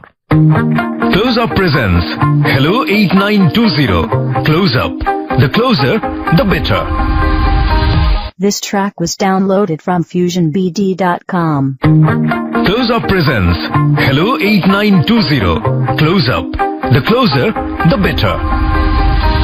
4 মিনিট পর প্রিয় শ্রোতা, আপনাদের সবাইকে আরো একবার আমন্ত্রণ ক্লোজ আপ প্রেজেন্স হ্যালো 8920 তে। আমি আরজি কিবরিয়া রয়েছে আপনার সঙ্গে, আমার সঙ্গে রয়েছে আমার টিম মেম্বাররা, খালিদ রয়েছে, লোবান রয়েছে, এবং আপনারা সবাই শুনছেন এবিসি রেডিও FM 89.2। আর আজকে রাজ তার জীবনের গল্প নিয়ে আমাদের সাথে আছে। রাজকে দেখার জন্য, রাজের সাথে কমিউনিকেট করার জন্য, কোনো কিছু বলার থাকলে ওকে নক করার জন্য আপনারা চলে আসতে পারেন আমাদের ফেসবুক পেজে। আমাদের ফেসবুকের ঠিকানা www.facebook.com/hello8920। আমি আবারও বলছি www.facebook.com/hello8920। ওখানে গিয়ে লাইক দেওয়ার সঙ্গে সঙ্গে আপনারা হ্যালো 8920 মেম্বার হয়ে যাচ্ছেন। আর যারা জীবনের গল্প বলতে চান তারা আমাদেরকে ফোন করে আপনার কথাগুলো রেকর্ড করবেন এই ফোনে। আমাদের ফোন নাম্বারটি হচ্ছে 09613892892। আমি আবারও বলছি 09613892892। আরেকটি নাম্বার রয়েছে টিএনটি নাম্বার, সেই পুরনো নাম্বার 91156668। আরো একবার বলি 91156668। দিনরাত 24 ঘন্টা এই দুটো নাম্বার শুধুমাত্র হ্যালো 8920 জন্য খোলা থাকে। আপনারা চাইলে ফোন করে আপনাদের কথাগুলো যে কোনো সময় রেকর্ড করতে পারেন। প্লিজ আপনাদের নাম এবং সেল নাম্বার দিতে ভুল করবেন না। এই দুটো জিনিস ভুল হলে আমরা কিন্তু আপনাদের সঙ্গে যোগাযোগ করব না। ওকে রাজ, তারপর যে কথাটা বলছিলাম, ওই দিন তুমি যে নাফিসাকে দেখলে, আসলে নাফিসাকে তোমার কাছে কেমন লাগে? আমি বলছি হ্যাঁ আপনার মেয়ে তো 30 পারা করে নেওয়া, বেশ অন্যদিক যা তা, কিন্তু আমার এই জিনিসটা খুবই ভালো লাগছে, যেটা সাধারণত মেয়েদের মধ্যে এই গুণটা থাকে খুবই কম। বাংলাদেশের মধ্যে অনেক মেয়ে থাকে, কিন্তু 30 পারা করে হাফেজ একটা মেয়ে, সেটা অনেক বিশাল ব্যাপার। আপনি এই জন্য আসলে গর্বিত। দেখো আসলে বাবা, তোমাকে যে কথা বলার জন্য আসলে আমি ফোন করছি, তোমার আঙ্কেল বাসার বাহিরে, নাবিলা নাহিয়ানো স্কুলে, আমি ফুল ফ্রি। আর আমি একটু মুসিবতের মধ্যে পড়ে গেছি। তো মুসিবতটা হলো যে এই আমার মেয়ের জন্য MBBS ডাক্তার, অনেক কোটি কোটি ফতি আমেরিকান ইটালিয়ান ছেলেরা আসতেছে, এবং আমার বাসার মধ্যে সিবি কত আছে সেটা তোমাকে বলা যাবে না, এত সিবি আমার কাছে জমা হয়েছে। আমার মেয়ে সবাইকে সিবি দেখে দেখে দেখে দেখে ডিলিট করে দিচ্ছে। কিন্তু ওকে যখন তোমার ছবি দেখানো হয়েছে যে একে তোমার কেমন লাগে, ওর তোমার ছবি ওর কাছে ভালো লাগছে। আল্লাহ আমাদেরকে অনেক দিচ্ছে, টাকা পয়সার আমাদের অভাব নেই, কোনো দিকে অভাব নেই। সেক্ষেত্রে তুমি নাফিসার বিষয়টা তো ওকে কেমন লাগে? আমরা মূলত যেটা চাচ্ছি যে একটা কম বয়সী ছেলে হোক, যেন আমাদের সাথে ম্যাচিং হয়। এখন তোমার সব দিকে আমাদের সাথে ম্যাচিং হয়ে গেছে, সেক্ষেত্রে আমি চাই যে তুমি নাফিসার বিষয় নিয়ে একটু ভাবো। তখন আমি বললাম যে আসলে দেখেন, আমার তো এখনো বিয়ের বয়স হয়নি। মূলত হচ্ছে যে আমি ফ্যামিলির প্রধান, যিনি, আমি যদি আমার ফ্যামিলি থেকে বিয়ে হয়ে যেত, আমার ফ্যামিলির ধ্বংস হয়ে যাবে। আর আমার ফ্যামিলি নির্ভর করে আমার উপর। আর এই মুহূর্তে বিয়ে করা, যেখানে আমার দুটো বোন আপনার উপযুক্ত, সেখানে আমাদের তো বিয়ে করা সম্ভব না। উনি আমাকে বললো যে দেখো, বোন আর মা এদের পিছে তুমি নির্দিষ্ট টাকা খরচ করবে। উনি কথার মাঝখানে যে কথাটা আমাকে বললো, ওরা তোমাকে কিচ্ছু দিবে না, এগুলো ফলাফল জিরো, এগুলো আমরা আমাদের অভিজ্ঞতা আছে, যা করতেছো এগুলো সম্মান জীবনও পাবে না, এর চেয়ে ভালো নিজের লাইফটা করতে শিখো। তো তুমি এখন যে পর্যায়ে আছো সেলসম্যান, এই সেলসম্যান থেকে তুমি তো বলছিলে নাকি বিদেশ যাবে, তো এখন তোমার বিদেশের লাইনের খবর কি? আমি বললাম যে লাইন তো দেওয়াই আছে, তবে আমি এখনো তো এখানে মোটামুটি দেশে ভালো অবস্থানে আছি, আস্তে ধীরে হচ্ছে আর কি। তখন আমাকে বললো যে তুমি তোমার মার সাথে এই বিষয়টা আলোচনা করিও না, তবে তুমি খুব ভালোভাবে বিবেচনা করে আমাকে রাতের মধ্যে জানাও তুমি নাফিসাকে চাও কি না। তখন আমি বলছি যে আচ্ছা ঠিক আছে, আমি আপনাকে জানাবো। রাতের বেলা আবার ফোন আসলো, কি অবস্থা, কি সিদ্ধান্ত নিলা? তখন আমি বললাম যে আসলে কি আপনার মেয়ে আমাকে চয়েস করছে কিনা। বলতেছে আরে বোকা, চয়েস না করলে কি আর এত দূর। তখন কিন্তু আমি বুঝতে পারছি যে আসলে প্রেক্ষাপটটা চেঞ্জ হয়ে যাচ্ছে, মূলত এরা আমাকে প্রথম থেকেই টার্গেটে নিচ্ছে। আচ্ছা, তুমি চাইলে তার সাথে কথা বলতে পারো। আমি বললাম আচ্ছা ঠিক আছে, সেটা পরে দেখা যাবে, তবে আমি আমার ফ্যামিলির ডিসিশন নিয়ে নিচ্ছি আগে। আমার যদি ফ্যামিলি যে আমাকে ইতিবাচক সাড়া দেয় সেক্ষেত্রে আমি বলবো। আর আমার বড় বোন থেকে শুরু করে সবাই, তো আমি ভাইয়ের মধ্যে আমি বড়, সবাই আমাকে নিয়ে অনেক স্বপ্ন দেখে। বললো যে আচ্ছা তুমি যদি এখন তোমার মাকে বল, এখন বলার দরকার নাই, তো তোমার মতামতটা শুধু আমি শিওর হতে চাই। তখন আমি বলবো আচ্ছা ঠিক আছে, আমি আমার মায়ের মতামত নিব না, আমি আপনাকে শিওর করবো। এই কথা বলার পরে কিন্তু আমি কিন্তু আমার মাকে ফোন করছি। আম্মাকে ফোন দিয়ে বললাম আম্মা এই ব্যাপার, আপনি ওই যে মহিলা আসলে আমাদের বাড়িতে আসছিল, ওরা মূলত টার্গেট হচ্ছে আমাকে, ওনার যে বড় মেয়ে আছে, মেয়ে হচ্ছে 30 পারা করে নেবে। এখন আম্মা মেয়েটার আমার চেহারা শুরুতে বড় কথা না, আমার মূলত ভালো লাগছে সে 30 পারা করে নেবে। তো বলতেছে কি এখন কি তোর কি বিয়ে করার বয়স? তুই কি বলস? আমি বলছি না আমার তো বিয়ে করার বয়স না। এখন উনারা বলতেছে যে আমাকে যেভাবে হোক এই মেয়েটাকে বিয়ে করার জন্য, কারণ উনারা আমাকে খুব চয়েস করছে। কয় আচ্ছা ঠিক আছে, আমি তোর বোনের সাথে যোগাযোগ করি। এখন বোনের সাথে যোগাযোগ করছে, আর আমার যিনি বড় বোন, বোনের কথা বলছে একদম ওরে জবাই করে দিব যদি ও যদি এই ধরনের কোনো কর্মকাণ্ড করে। আমি নাফিসার আম্মুকে আবার জানালাম যে আসলে কি বলেন, আমাদের সম্ভব না। আর আমার এখন আমার বোনেরা আমাকে, আমি আমার নিজের সহায়তা, আমার বোনেদের সহায়তা বিদেশ যাচ্ছি, সেক্ষেত্রে আমি ওদের অবৈধ হলে আমার হয়তো বিদেশে বন্ধ হয়ে যাবে। আচ্ছা, উনি বললো যে কত টাকা তোমার বিদেশ যাইতে লাগে? আমাকে মিনিমাম 4 লাখ 4.5 লাখ তো লাগবে। আচ্ছা তোমাকে যদি টাকাটা আমি সহায়তা করি। এই কথা উনি আমাকে বলার পরে আমি বললাম যে আপনার ধারণাটাই আসলে ভুল। জি না না, আমি তোমাকে ওইভাবে বললাম, আমি তোমার মা হিসেবে আমি তোমার সহায়তা করতেই পারি, তবে তোমার ভবিষ্যৎ অগ্রসর জন্য যতটুকু হেল্প লাগবে করবো। মূলত সমস্যা তোমাকে কেন বিদেশে কথা বলছি জানো বাবা, তুমি তো হচ্ছে এখন দেশে একটা সেলসম্যান। এখন আমি যদি তোমার সাথে আমার মেয়েটাকে বিয়ে দিয়ে দিই, এই মুহূর্তে তোমাকে আমি বিয়ে দিতে পারবো, আমার বিশ্বাস তুমি আমার ছেলে আমার কথা ফেলবে না, যত কিছুই বলো। আর এই মুহূর্তে দিবে না এই জন্য, কারণ আমরা সমাজের উঁচু স্তরের মানুষ, আমাদেরকে মানুষ বলবে যে একটা সেলসম্যানের কাছে মেয়ে বিয়ে দিচ্ছেন, সেক্ষেত্রে আমি লজ্জিত হবো। তার চেয়ে ভালো আমি যদি তুমি বিদেশ যাও, যা ইনকাম করো আর না করো 2-4 মাস পর চলে আসো, আমরা সমাজে উল্লেখ করবো যে আমাদের জামাই বিদেশি। আর তোমার মা বাবার জন্য, তোমার ভবিষ্যতের জন্য বাড়ি ঘর থেকে শুরু করে যা করার দরকার আমি করে দিব। তখন আমি বলছি আপনি আমাকে বারবার লোভ দেখাবেন না। এই কথা বলার পর উনি আমাকে বললো যে এখন তোমার মতামত কি, আমার মেয়েটা তোমাকে এত পছন্দ করছে, হাতের লক্ষ্মী ফায়ে ঠেলতে নেই, উনি আমাকে বলতেছে আর কি, এই সুযোগ তোমার জীবনে আর পাবে না। এখন আমার তো আসলে মূলত ছোটকাল থেকে একটা ইসলামের প্রতি আমার দুর্বলতা আছে, আমরা মুসলমান, সাধারণ মুসলমান। আমার বোন আমাকে বকাবকি করার পরেও আমার টার্গেট ছিল হাফেজ। যাই হোক, ওকে বিয়ে করলে হয়তো ভবিষ্যতে আমার অন্তত কবরের মতো তো জায়গাটা একটু আরো ভালোই হবে, সুপারিশ করার মতো একটা হাফেজেরই স্বামী আমি এমন একটা ইয়ে পাবো। আমি বলছি আচ্ছা ঠিক আছে, আমি আপনার কথা বিবেচনা, তবে আমি নাফিসার সাথে কথা বলতে চাই। এই কথা বলার পরে বললো যে নাফিসা কথা বলার জন্য অনেক আগ্রহ হয়ে তোমার জন্য বসে আছে, কিন্তু তোমার অনুমতির জন্য পাচ্ছে না। এই কথা বলে আমি আচ্ছা ঠিক আছে, ওকে আমার সাথে একটু কথা বলতে বলিন। এই কথা বলে ওনার সাথে ওই দিনের জন্য শেষ। আমাকে রাতের বেলা নাফিসা একটা মেসেজ দিল, কেমন আছো? কেমন আছো? কেমন আছো? তো আমি উত্তর দিলাম আপনি কে বলছেন? আমি এক অচেনা পরি, অপরিচিত কোনো লোকের সাথে আমি কথা বলি না, পরিচয় দিয়ে আমার সাথে কথা বলবেন। পরে বললো যে তুমি কাকে আম্মু বলে ডাকো? তাই বলছি হ্যাঁ আমার মাকে আম্মু বলে ডাকি, আর একজন আছে আমার নতুন মা, উনাকে অনেক শ্রদ্ধা করি। এ বললো যে আমি উনারই বড় মেয়ে নাফিসা। তো আমি বললাম যে ও আচ্ছা আপনি এমন করলেন। এই কথা বলে এইভাবে সে আমাকে খোঁজ খবর নিল দীর্ঘ 5-6 দিন, শুধু SMS। ও আমাকে ফোন করে না, আমি ওকে ফোন করিনি। ও আমাকে বললো যে সামনে 1লা বৈশাখ, এখন আমার পরীক্ষার মাঝে আমি তোমার সাথে একটু কথা বললে আমার মন মানসিকতা ভালো হবে, আপনি যদি আমার সাথে কথা বলেন আপনার পরীক্ষার বিঘ্ন করতে পারে, তার চেয়ে ভালো আপনি পরীক্ষার মন দিল দিয়ে পরীক্ষার পরে কথা বলার সুযোগ পাবে। কয় না আমি কথা বলবোই, ওর আগ্রহ আমার চেয়ে অনেক বেশি। পরবর্তী আমি আচ্ছা ঠিক আছে, যেহেতু শুধু ওর না ওর পরিবারেরও আমরা দেখতে পাচ্ছি, এবং আমরা জানি না যে এর পেছনে কোন উদ্দেশ্য আছে, কি সমস্যা। যাই হোক, এরপরে আমাকে যখন বললো যে কথা বলার জন্য, আমি এরপর নাম্বার, ঠিক আছে তুমি কল দিও। হঠাৎ করে সে রাতের 10:30 বাজে আমাকে কল করলো, প্রথম দিন কেমন আছো, ভালো আছো, তোমার আমার সম্পর্ক তো মোটামুটি তুমিও বুঝো আমিও বুঝি, তাহলে তুমি কেন আমাকে আপনি আপনি করো?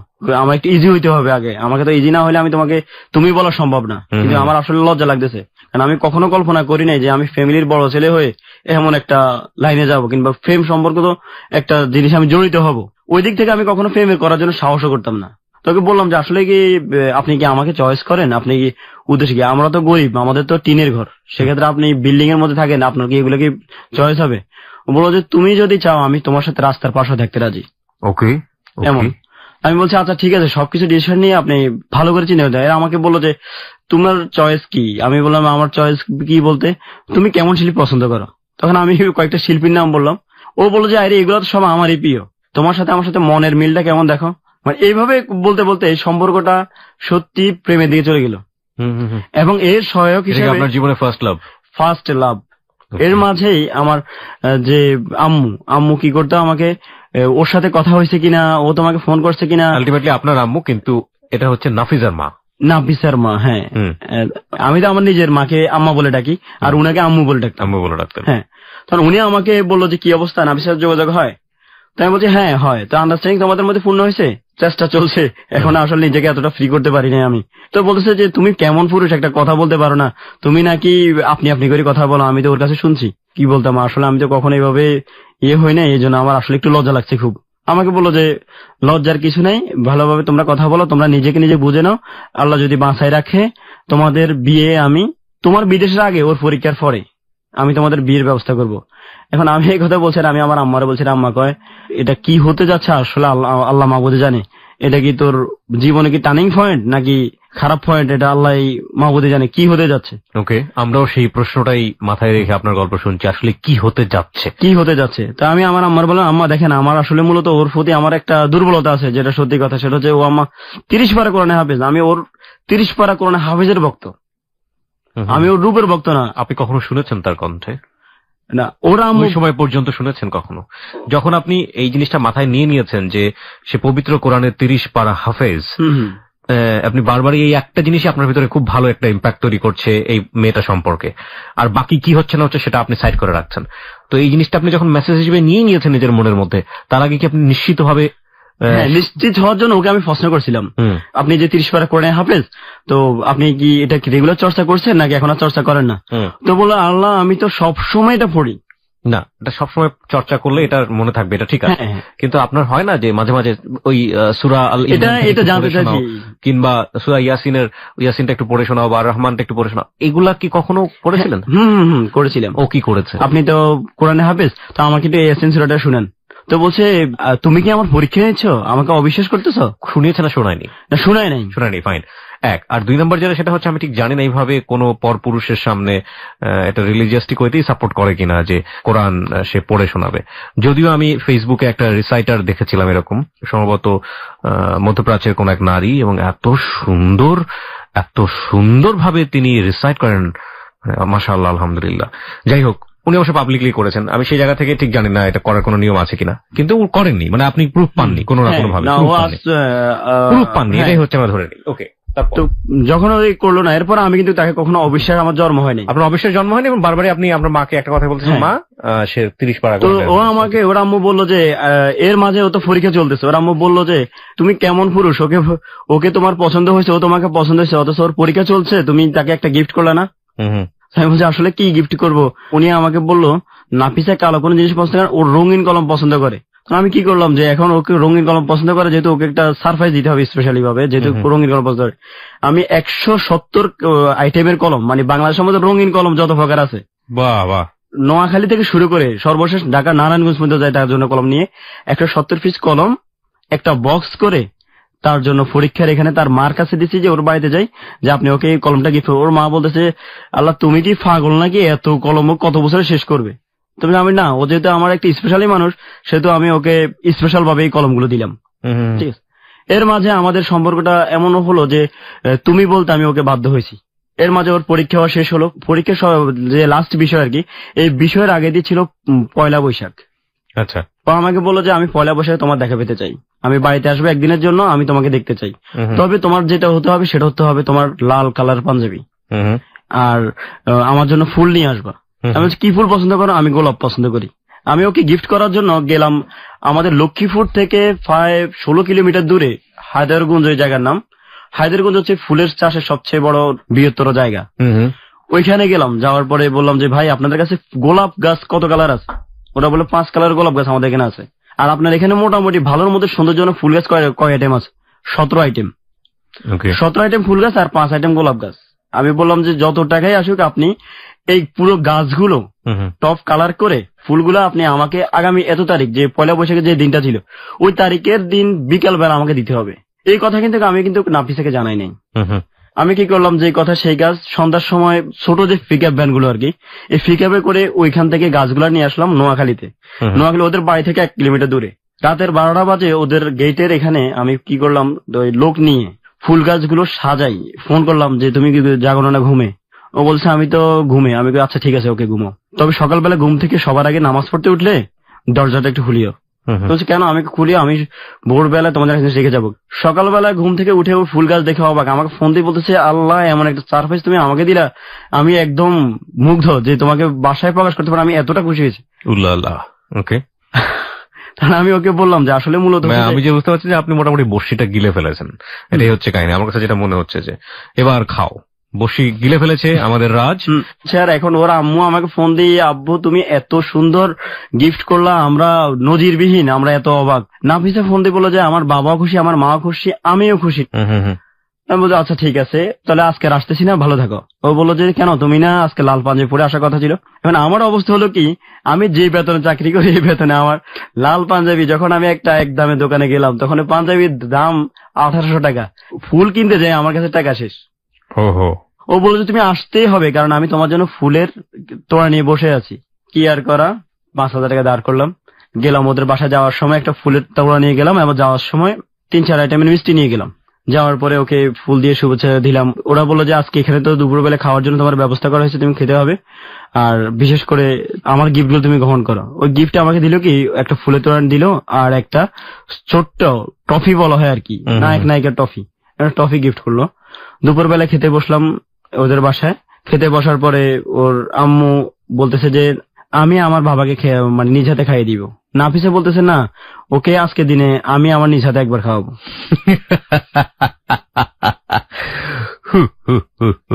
ওকে, যাই হোক, গল্প আমি আসলে না মানে অতিমাত্রায় মানে এক্সেসিং ইজ ভেরি ব্যাড, আর কিছু বলার নাই। ওকে বলুন। এই অবস্থার পরে নাফিসা কি করলো, নাফিসা আমাকে বললো যে আমি আজকে দিনে তোমাকে স্পেশালি ভাবে আমার হাতে একটু খাওয়াইতে চাই। আমি বললাম যে আচ্ছা, আমার তো লজ্জা লাগতেছে। তো বলতেছে ঠিক আছে আম্মুকে বল। এই কথা বলছে, ওর আম্মুকে বল তোমরা ওই রুমে যাও, আমি একটু ওর সাথে দরকার আছে। এই কথা বলে আমাকে এক নালা নিজের হাতে খাওয়াই দিয়ে সে চলে গেল। কিছুক্ষণ পরে ওর আম্মু বলতেছে এবার আমার হাতে পুরোটা খেতে হবে। আমি বলছি না, আমার দ্বারা আর খাওয়া সম্ভব না। এরপর ওনার রিকোয়েস্টে ওনার হাতে 2 লোকমার মতো খাওয়া হলো আমার। খেয়ে চলে আসলাম। এর পরবর্তীতে যেই ঘটনাটা সেটা হচ্ছে যে ভিসার প্রসেসিং কাগজপত্র আমি জমা দিয়ে দিয়েছি, আমার ভিসা প্রসেসিং হচ্ছে, ও পরীক্ষা দিচ্ছে। আর ও আমার সাথে এমন ভাবে বলতো যে আজকে আমি এই কালার জামা পড়ছি, তুমি এই কালার পাঞ্জাবি এই কালার শাড়ি পরতে হবে, এবং পরে ওই ছবি তুলে আমাকে ছবি পাঠাতে হবে। ওর শর্ত ছিল এমন। আমি ওর কথা রক্ষা করার জন্য কি করা, ওই বিদেশ যাওয়ার নাম নেওয়াতে আমার বড় বোন আবার আমাকে একটু বেশি বেশি হেল্প করে, অনেক বেশি ভালোবাসে। তো বললাম যে বোন, আমি তো আসলে চাকরি বাকরি যেটা করি, এখন বিদেশ যাওয়ার নাম নিতে যে আমার অনেক বেশি খরচ হয়ে যাচ্ছে। এর মধ্যে বোনে শুনছে যে আমি কার সাথে কোন একটা মেয়ের সাথে সম্পর্ক আছে। আমাকে বললো যে আম্মা, ও যদি বাইচান্স টাকা যেহেতু বিদেশ চলে যাবে, সেহেতু তাকে খরচ যা লাগে দিয়েন।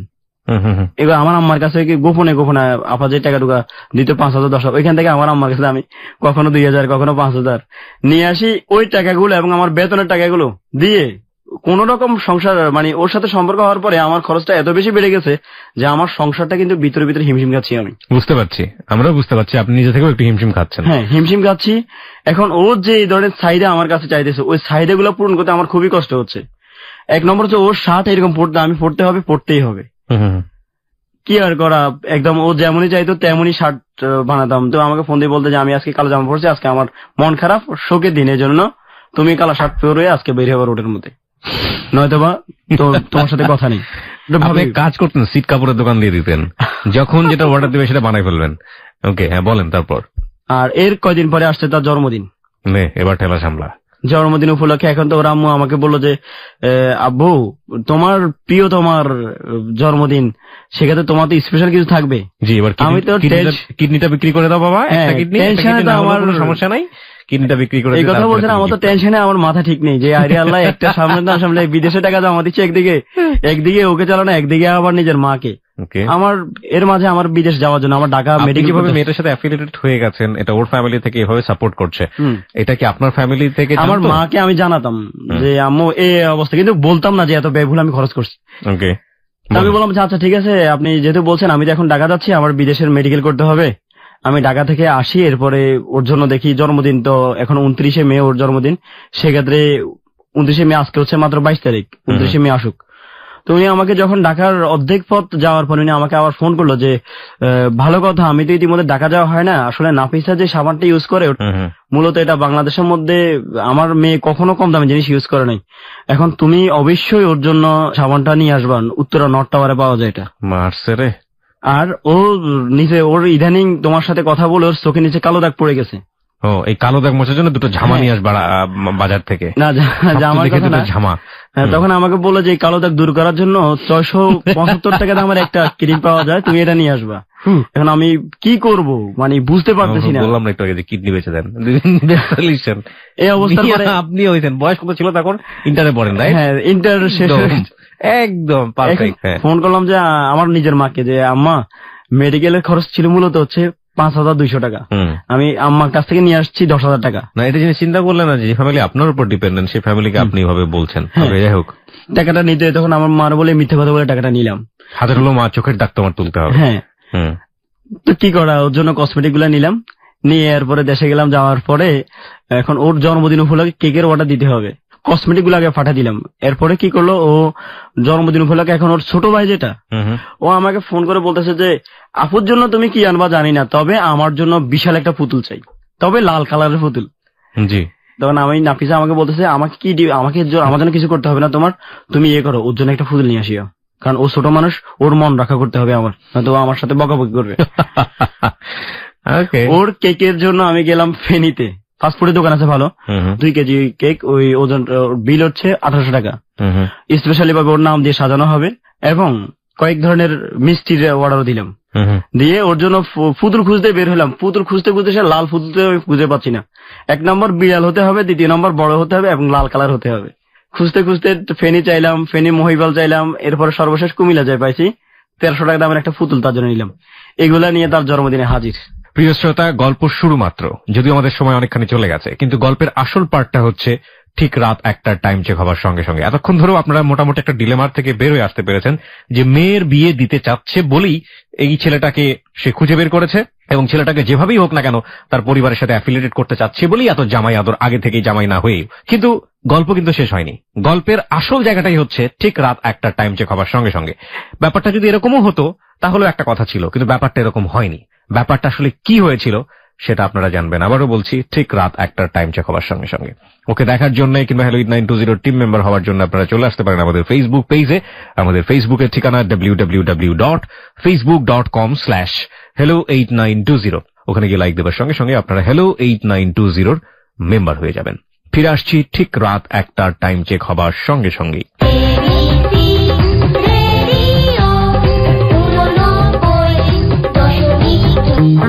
Close Up presents Hello 8920 Close Up, the closer the better।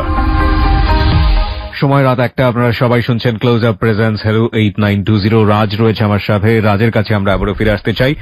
রাজের জীবনের গল্পে যারা আছেন তাদেরকে আন্তরিকভাবে ধন্যবাদ জানাতে চাই। যারা বিভিন্ন কমেন্টস করতে চান ফেসবুকে এসে, তারা কমেন্টস করতে পারেন। আমাদের ফেসবুকের ঠিকানা www.facebook.com/HELLO8920। আমি আবারও বলছি www.facebook.com/HELLO8920। ওখানে গিয়ে লাইক দিলে আপনারা হ্যালো 8920 মেম্বার হয়ে যাবেন। হ্যাঁ রাজ, আমরা যেখানে ছিলাম এরপর তার জন্মদিনে আমি উপস্থিত হলাম, জন্মদিন উদযাপনও হলো ভালোভাবে। এরপরে আমাকে ওর আম্মু 2 দিন পরে ফোন করে বলল সামনে তো ওর পরীক্ষার রেজাল্ট, আর এরই মাঝে তোমারও সময় কতটুকু ঘনে আসছে আমি জানি না, তবে তোমাকে ইনভাইট আগামী মঙ্গলবার আমাদের বিবাহ বার্ষিকী, হচ্ছে নাফিসার আম্মা আব্বুর। বুঝতে পেরেছি। তাই বলছে আচ্ছা ঠিক আছে, আমি তো আসলে আমাদের পরিবারের মধ্যে এগুলো কখনো পালন করা হয় না, এই জন্য আমার এগুলোর প্রতি আইডিয়াও না কিংবা আমার ইন্টারেস্টও আমার ওইভাবে নাই। উনি আমাকে বললো যে শুনো, তোমার আর নাফিসার যে সম্পর্কটা, এই সম্পর্কটার মাঝে তোমার আঙ্কেলের কিছু কিছু মাঝে মধ্যে দ্বিমত হয়। সেটা হচ্ছে তোমার আঙ্কেলের নজর একটু বড়, তো তোমার আঙ্কেলকে কনভিন্স করতে হলে তোমার কি করতে হবে? আমাকে কি করতে হবে বলেন? তুমি আমাদের বিবাহ বার্ষিকী উপলক্ষে আমার জন্য কি গিফট আনবে সেটা তোমার ব্যাপার। তোমার আঙ্কেলের জন্য অনেক দামি দেখে একটা পাঞ্জাবি নিয়ে আসবা। এটা আমি যে তোমাকে বলছি আর কার কাছে শেয়ার করবো না। যেন আকার যেন আমার মাথায় ভেঙে পড়ছে। আমার কাছে তো টাকা এমনি সব শেষ, এর মধ্যে এরকম একটা প্রস্তাব আমি মেনে নিতে পারতেছি না যে কি করব এখন। হাওলাত নেওয়া যায় অনেক, কিন্তু কত হাওলাত নিব? ইতিমধ্যে তো আমার অবস্থানে এমন হয়েছে যে আমি বিদেশ যাবো, এখন আমি হাওলাত চাইলে হাওলাত পাচ্ছি না, কারণ আমি বিদেশ যাওয়ার সময় হাওলাত করে গেলে এই টাকার ড্রাইভার বা নিবে কে? এরপর পরিচিত যে আমি যেখান থেকে জামা কাপড় এমনি সাধারণত কিনি, ওইখানে যাই বললাম যে ভাই আপনাদের এখানের মধ্যে মোটামুটি পাঞ্জাবি ভালোর মধ্যে কি আছে? তো আমাকে বললো যে কেন, আমি এরকম আমার একজন আঙ্কেল হয়, ওনাকে গিফট করার জন্য বিয়ে বার্ষিকী। আচ্ছা তুমি পাঞ্জাবিটা নিয়ে যাও। পাঞ্জাবিটা নেওয়ার পরে পাঞ্জাবিটার দাম হচ্ছে 2800 টাকা, আর এখন তো উনার জন্য একটা নিতে হবে, তো 2000 টাকা নগদ দিয়ে পাঞ্জাবিটা আমি নিলাম, আর বাকিটা বাকিতে। ওর আম্মুকে আমি দিলাম যে একটা ইসলামিক বই। আমি চিন্তা করলাম যে উনাকে এরকম কিছু হেদায়েত করা দরকার আছে, যে উনি যেগুলো বলতেছে সেই জন্য উনাকে আমি একটা ইসলামিক বই গিফট করলাম। এবং গিফটটা যখন আমি ওদের বাসায় গেলাম, যাওয়ার পরে আঙ্কেলকে বললাম যে আঙ্কেল আপনার বিবাহ বার্ষিকী আমি আন্টির কাছে শুনছি, আপনার বিবাহ হলো আমার সামান্য উপহার। এই বললেন পাঞ্জাবি দিয়েছে, উনি অত্যন্ত সাদরে গ্রহণ করছে পাঞ্জাবিটা। ওর আম্মুকে বললাম যে এই হচ্ছে আপনার, আপনি যেহেতু আমার ইসলামিক মাইন্ডের মা, সেহেতু আপনার জন্য ইসলামিক মাইন্ডের বই নিয়ে আসছি আমি, আপনি এই বই। উনি বলে যে আল্লাহ তোমার এত সুন্দর চয়েস, তুমি একদম আমার মনের মতো বইগুলো নিয়ে আসলা, ভালোই হলো। এরপরে পরবর্তীতে নাফিসার পরীক্ষার রেজাল্ট যেদিন দিবে ওই দিন নাফিসা আমাকে ফোন করে বললো যে আমি তোমার হাতের মিষ্টি চাই এবং তুমি আমার রেজাল্ট চেক করে আমাকে জানাবে সবার আগে, আর এরপরে তুমি মিষ্টি নিয়ে আমাদের বাসায় আসতে হবে। ওর কথা তো এটাই, কারণ ওর পরীক্ষার পরে হচ্ছে আমাদের বিয়ে, এরপরে আবার আমার বিষয় মোটামুটি লাইনে ওকে হয়ে গেছে। পরীক্ষার যেদিন রেজাল্ট দিছে এদিন আমাকে নাফিসার আম্মু ফোন করে বলতেছে যে তুমি ওর রেজাল্টের মিষ্টি নিয়ে আসিও না। হঠাৎ মানে আজকের ব্যবহারটা গত দীর্ঘদিনের ব্যবহার চেয়ে ভিন্ন। তো আমি বলছি কেন? ও তো আমাকে বললো যে আমার হাতের মিষ্টি যারা খাবে না, কয় এসব কথা বলেন, আমার ফ্যামিলিটা ঝামেলা হয়েছে, তুমি আপাতত এটা বাদ দাও। আমি বলছি আচ্ছা ঠিক আছে। নাফিসাকে ফোন করলাম যে কি অবস্থা, তোমার আম্মু কথা বলছে, উনার কথা ধরিও না, তুমি মিষ্টি নিয়ে আসবা, এটাই আমি তোমার হাতে মিষ্টি খাবো, তুমি আসবা। 8 আইটেমের মিষ্টি নিলাম। ওর পরীক্ষার রেজাল্ট দিছে এই উপলক্ষে, মিষ্টি নিয়ে গেলাম। যাওয়ার পরে উনারা কেউ কেমন জানি চুপচাপ, মানে শুধু নাফিসাই আমার সাথে কথা বলে, আর কেউ মনে হয় যে আমার থেকে কিছুটা আলাদা। ওকে, তো আমার এরকম বাবার পর আমি যখন যেখানে আমার একটু ওদের কোনো মন মানসিকতা খারাপ আছে, সেক্ষেত্রে আমার আজকে আর বাড়তি কথা বলতে আমি মিষ্টি রেখে আমি নিজে মিষ্টি না খেয়ে চলে আসছি। আমি আমার তাড়া আছে, আমি চলে যেতে হবে। যাওয়ার পরে এর মধ্যে ইনশাল্লাহ আমার ভিসার পেপার চলে আসছে। এখন আমি নাফিসাকে বললাম যে নাফিসা আমার তো ভিসার পেপার চলে আসছে, এখন তোমার আম্মু তো এই বলছিল, তোমার মতামত কি? ও বলছে হ্যাঁ যেটা বলছে সেটা করতেই হবে, আমাকে বিয়ে করে যেতে হবে। তাই বলছি আচ্ছা ঠিক আছে, তোমার পরীক্ষার রেজাল্ট দিয়েছে, তুমি ভর্তি হবা। কয় না আমি ভর্তি হওয়ার আগে বিয়ে করবো, আর তুমি চলে যাও, বিয়ে করে তুমি চলে যাও, অসুবিধা নেই। তাই বলছি আচ্ছা ঠিক আছে, আমি তোমার মায়ের সাথে কথা বলি। এখন ওর মায়ের সাথে যখন আমি বললাম যে আম্মু আপনি যে বিয়ের কথা বলছেন, উনি বলে যে বাবা তুমি বিয়ে এখন করতে হবে না, এখন চলে যাও, বিদেশ থেকে আসি করিও, আমরা তো মেয়েটা তোমার কাছে দিব। তো আমি বলছি আচ্ছা ঠিক আছে, আপনি যেহেতু পরে বলছেন, আমি উনাকে আর অবিশ্বাস করিনি, আমি উনার কথা মতো বলি আচ্ছা ঠিক আছে ওকে। নাফিসাকে বললাম যে তোমার আম্মু এই কথা বলছে, আসলে একদিক দিয়ে ভালো হইলো, মূলত আমার হাতে টাকাটা খুব শর্ট, বিয়ে করলে তো অনেক টাকা দরকার, সেক্ষেত্রে আমি বিয়ে না করে এখন ভালো। ও আমাকে বললো যে আসলে তুমি কখনোই চালাক হবে না, তুমি সবসময় বোকা। আমি বলছি কেন? বললো যে উনি গত 4-5 দিন আগে একটা আমেরিকা ছেলের বায়োডাটা আমার কাছে নিয়ে আসছে, বায়োডাটা নিয়ে আসছে এই জন্য যে ওই ছেলেটা এস্টাবলিশ, তুমি এস্টাবলিশ নয়। উনি এতদিন যে কথা ছিল ওই কথা মতো নাই, তুমি বিদেশে চলে যাও, এরপরে আমার বিয়ে ফাইনাল ওই ছেলের সাথে। ওকে ওকে, the point is coming up. কি বলো না বলো, তোমার আম্মু একজন ইসলামিক মানুষ, তোমার আব্বা হজ করছে, তোমার আম্মা হজ করছে, উনারা কি উনাদের কথার বরখেলাপ করবে? বলছে তুমি এখনো মানুষ চিন্তা অনেক ভুল করতেছো। আমি আচ্ছা ঠিক আছে, তোমার আম্মুর সাথে আমি কথা বলি। আমি ওর আম্মুর সাথে বললাম যে আচ্ছা ঠিক আছে, আপনার যেহেতু বিয়ে দিতে চান না, আপনি বিয়েটা পড়ায় রাখেন, যেহেতু আপনি আমার কাছে মেয়ে বিয়ে দিবেন বলছে, বিয়েটা পড়ায় রাখেন, ওকে আমার কাছে দিতে হবে না, আমি ওর কাছে যাবো না, আপনি শুধু বিয়েটা পড়ায় রাখেন। ওর আম্মু বললো যে আচ্ছা বিয়েটা পড়ায় রাখলাম, কাবিনও করলাম, কালকে আমি এটা ছিঁড়ে ফেললাম, তখন এটা দাম আছে কোনো? আমি তোমাকে জবান দিচ্ছি যে তোমার বিয়ে ওর সাথে হবে, তুমি আমার মুখের কথা বিশ্বাস করো না? আমি হ্যাঁ, আমি তো আপনাকে অবশ্যই অনেক বিশ্বাস করি, আমার মুখের কথা বিশ্বাস করলে তুমি বিদেশে চলে যাও, কোনো কথা বলবা না, আর যদি এরপর তুমি ওকে বিয়ে করবা বলো, তাহলে তোমার বিদেশ যাওয়া হয়তো কপালে থাকবে না। আমি মানে পুরোটাই অবাক যে কি হতে যাচ্ছে, কি সমস্যা, কেন এমন করতেছে। আমি নাফিসাকে খুলে বললাম যে এই অবস্থা। নাফিসা বললো যে আমি জীবনে তোমাকে দেখছি প্রথম, আমি তোমাকেই ভালোবাসতে চাই, তোমাকে ভালোবাসছি এবং তোমাকে ভালোবাসছি বিদে তোমার গিফট আমি গ্রহণ করছি। আমি তোমাকে ছাড়া অন্য কারোর কাছে যাওয়া আমাদের সম্ভব না এবং তুমি আমাকে বিয়ে করে যাবা। বিয়ে যদি করতে চাও, আমাকে যদি আমার প্রতি সত্যিই ভালোবাসা থাকে, আমাকে বিয়ে করে যেতে হবে, আর নয়তো আমি সুইসাইড করবো। তাই বলছি আরে কি মুসিবতে পড়লাম। আমার মায়ের সাথে শেয়ার করলাম, মা বলতেছে যে বাবা যেখানে মেয়ের মা ঝামেলা হচ্ছে সেখানে বিয়ে করা দরকার নেই। আমার মায়ের স্ট্রেট ফরওয়ার্ড কথা। আমি নাফিসার বললাম যে দেখো তোমার মা যেতে এগুলো করছে সে তো তোমাকে বিয়ে দিলে দিয়ে দেখ, আমার আর কি করা, আমি তো তোমার মার সাথে বুঝার মতো ক্ষমতা আমার নেই। যদি আমার বিদেশ বন্ধ করে দেয় আমার পরিবারও আমার জায়গা হবে না। ও বললো যে তুমি মানে আমার আম্মার নাম্বার আর কি ওকে দেওয়ার জন্য। ওই প্রথম ওই আমার মাকে ফোন করে আমার মাকে বলে যে মা গো, আপনি আপনার ছেলের অনুরোধে, আমি আপনার ছেলেকে ভালোবাসছি, আমাকে ও ভালোবাসছে, আপনি আমাদের আপনি অনুমতি দিলে আমি ওকে যাই বিয়ে করতে পারি। ও তো আপনার কথা ছাড়া আমাকে বিয়ে করতেছে না। আমার আম্মারাই যখন ও এমন ভাবে মা ডাকলো, আমার মা ওর হাফেজ মেয়ে, এরপরে আরো এমন ভাবে মা ডেকে ওকে এমন ভাবে আমার মাকে রাজি করলো, আমার মা আমাকে অনুমতি না নিয়ে ওকে রাজি হয়ে গেছে। আমার আম্মা সাপোর্ট দেওয়ার পরে আমি ওর মাকে ফোন করলাম যে ভবিষ্যতে যদি আপনার মেয়ে নিয়ে আপনি যা করতেছেন যে এখন বিয়ে দিবেন দিচ্ছে না, ও যদি আমার কাছে চলে আসে আমি কিন্তু তখন ওকে ফিরাবো না। এটা আমি ওর মাকে কিন্তু আগেই বলে রাখছি। একথা বলছে যে আচ্ছা ঠিক আছে আমার মেয়ে ওইরকম না, সেটা আমি জানি। আমার মেয়ে কখনো আমার অসম্মান করে কখনো ঘর থেকে বের হবে না। এই কথা বলছে রাত্রে। সকালবেলায় ও কি করছে, বেড়ে চলে আসে। হ্যাঁ, বোরকা একটা গায়ে দিয়ে, শুধু একটা বোরকা গায়ে আর পরা জামা, আর কোনো হাতে কোনো বেনিটি ব্যাগ ছিল না ওর। এইভাবে চলে আসছে আর আমাকে বলতেছে যে তুমি কই, আমি এখানে। এখন আসছে আমি তো জানি, বলছে আসবে আর কি, এত তাড়াতাড়ি আসবে সেটা আমি বুঝতে পারি নাই। এখন আমার বলছে তুমি আমাকে বিয়ে করবে কি করবে না সেটা বলো, যদি বিয়ে করতে চাও তাহলে করো, আর যদি বিয়ে করতে না চাও তাহলে আমাকে মেরে ফেলো, দুইটার একটা। আমি তো কনফিউশনে পড়ে গিয়ে ওর মাকে ফোন করলাম যে আপনার মেয়ে তো বিয়ে ছাড়া তো যাচ্ছে না, কিংবা বিয়ে না করলেও সুইসাইড করবে। ওর আম্মু বললো যে ঠিক আছে, ওকে বলে যে বাসা চলে আসার জন্য, বাসা আসলে আমরা আনুষ্ঠানিকভাবে বিয়ে দিব। আমি ওকে প্রস্তাব দিলাম। ও বললো যে না, আমি আমার মাকে বিশ্বাস করি না, যেখানে সে তোমাকে কথা দিয়ে কথা রাখে না সেখানে আমি ওকে বিশ্বাস করতে পারতেছি না, তুমি আমাকে বিয়ে করো। যাক কি আর করা, বিয়ে করলাম।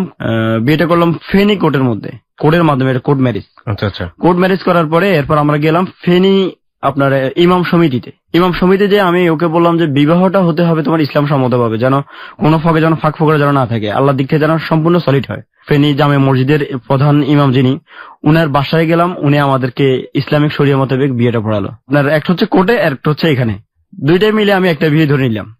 বিয়ে করে আমরা 10 দিন থাকার পরে ওর আম্মু আমার বাড়িতে গেল, যাই আমার আম্মা আব্বাকে বললো যে যাই হয়েছে আসলে ভুলটা আমার ছিল, আপনারা বলেন যে ওকে নিয়ে আসার জন্য, আপনি নিয়ে আসার পরে আমরা ঘরোয়া ভাবে আনুষ্ঠানিক করবো। এখন মেয়ে ছেলে যদি বাইরে থাকে এটা আমার অসম্মানের বিষয়।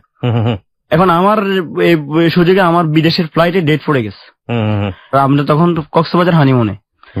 এই অবস্থার পরে ওর মা যখন প্রস্তাব দিল আমার আব্বা আম্মা বললো যে এই তুই তাড়াতাড়ি এদের মেয়ে নিয়ে বাসা দিয়ে, এরা আমাদেরকে আগামী 3 দিন পরে বাসা যেতে বলছে, আমরা ওইখানে যাই আনুষ্ঠানিক কথাবার্তা বলে চলে আসবো।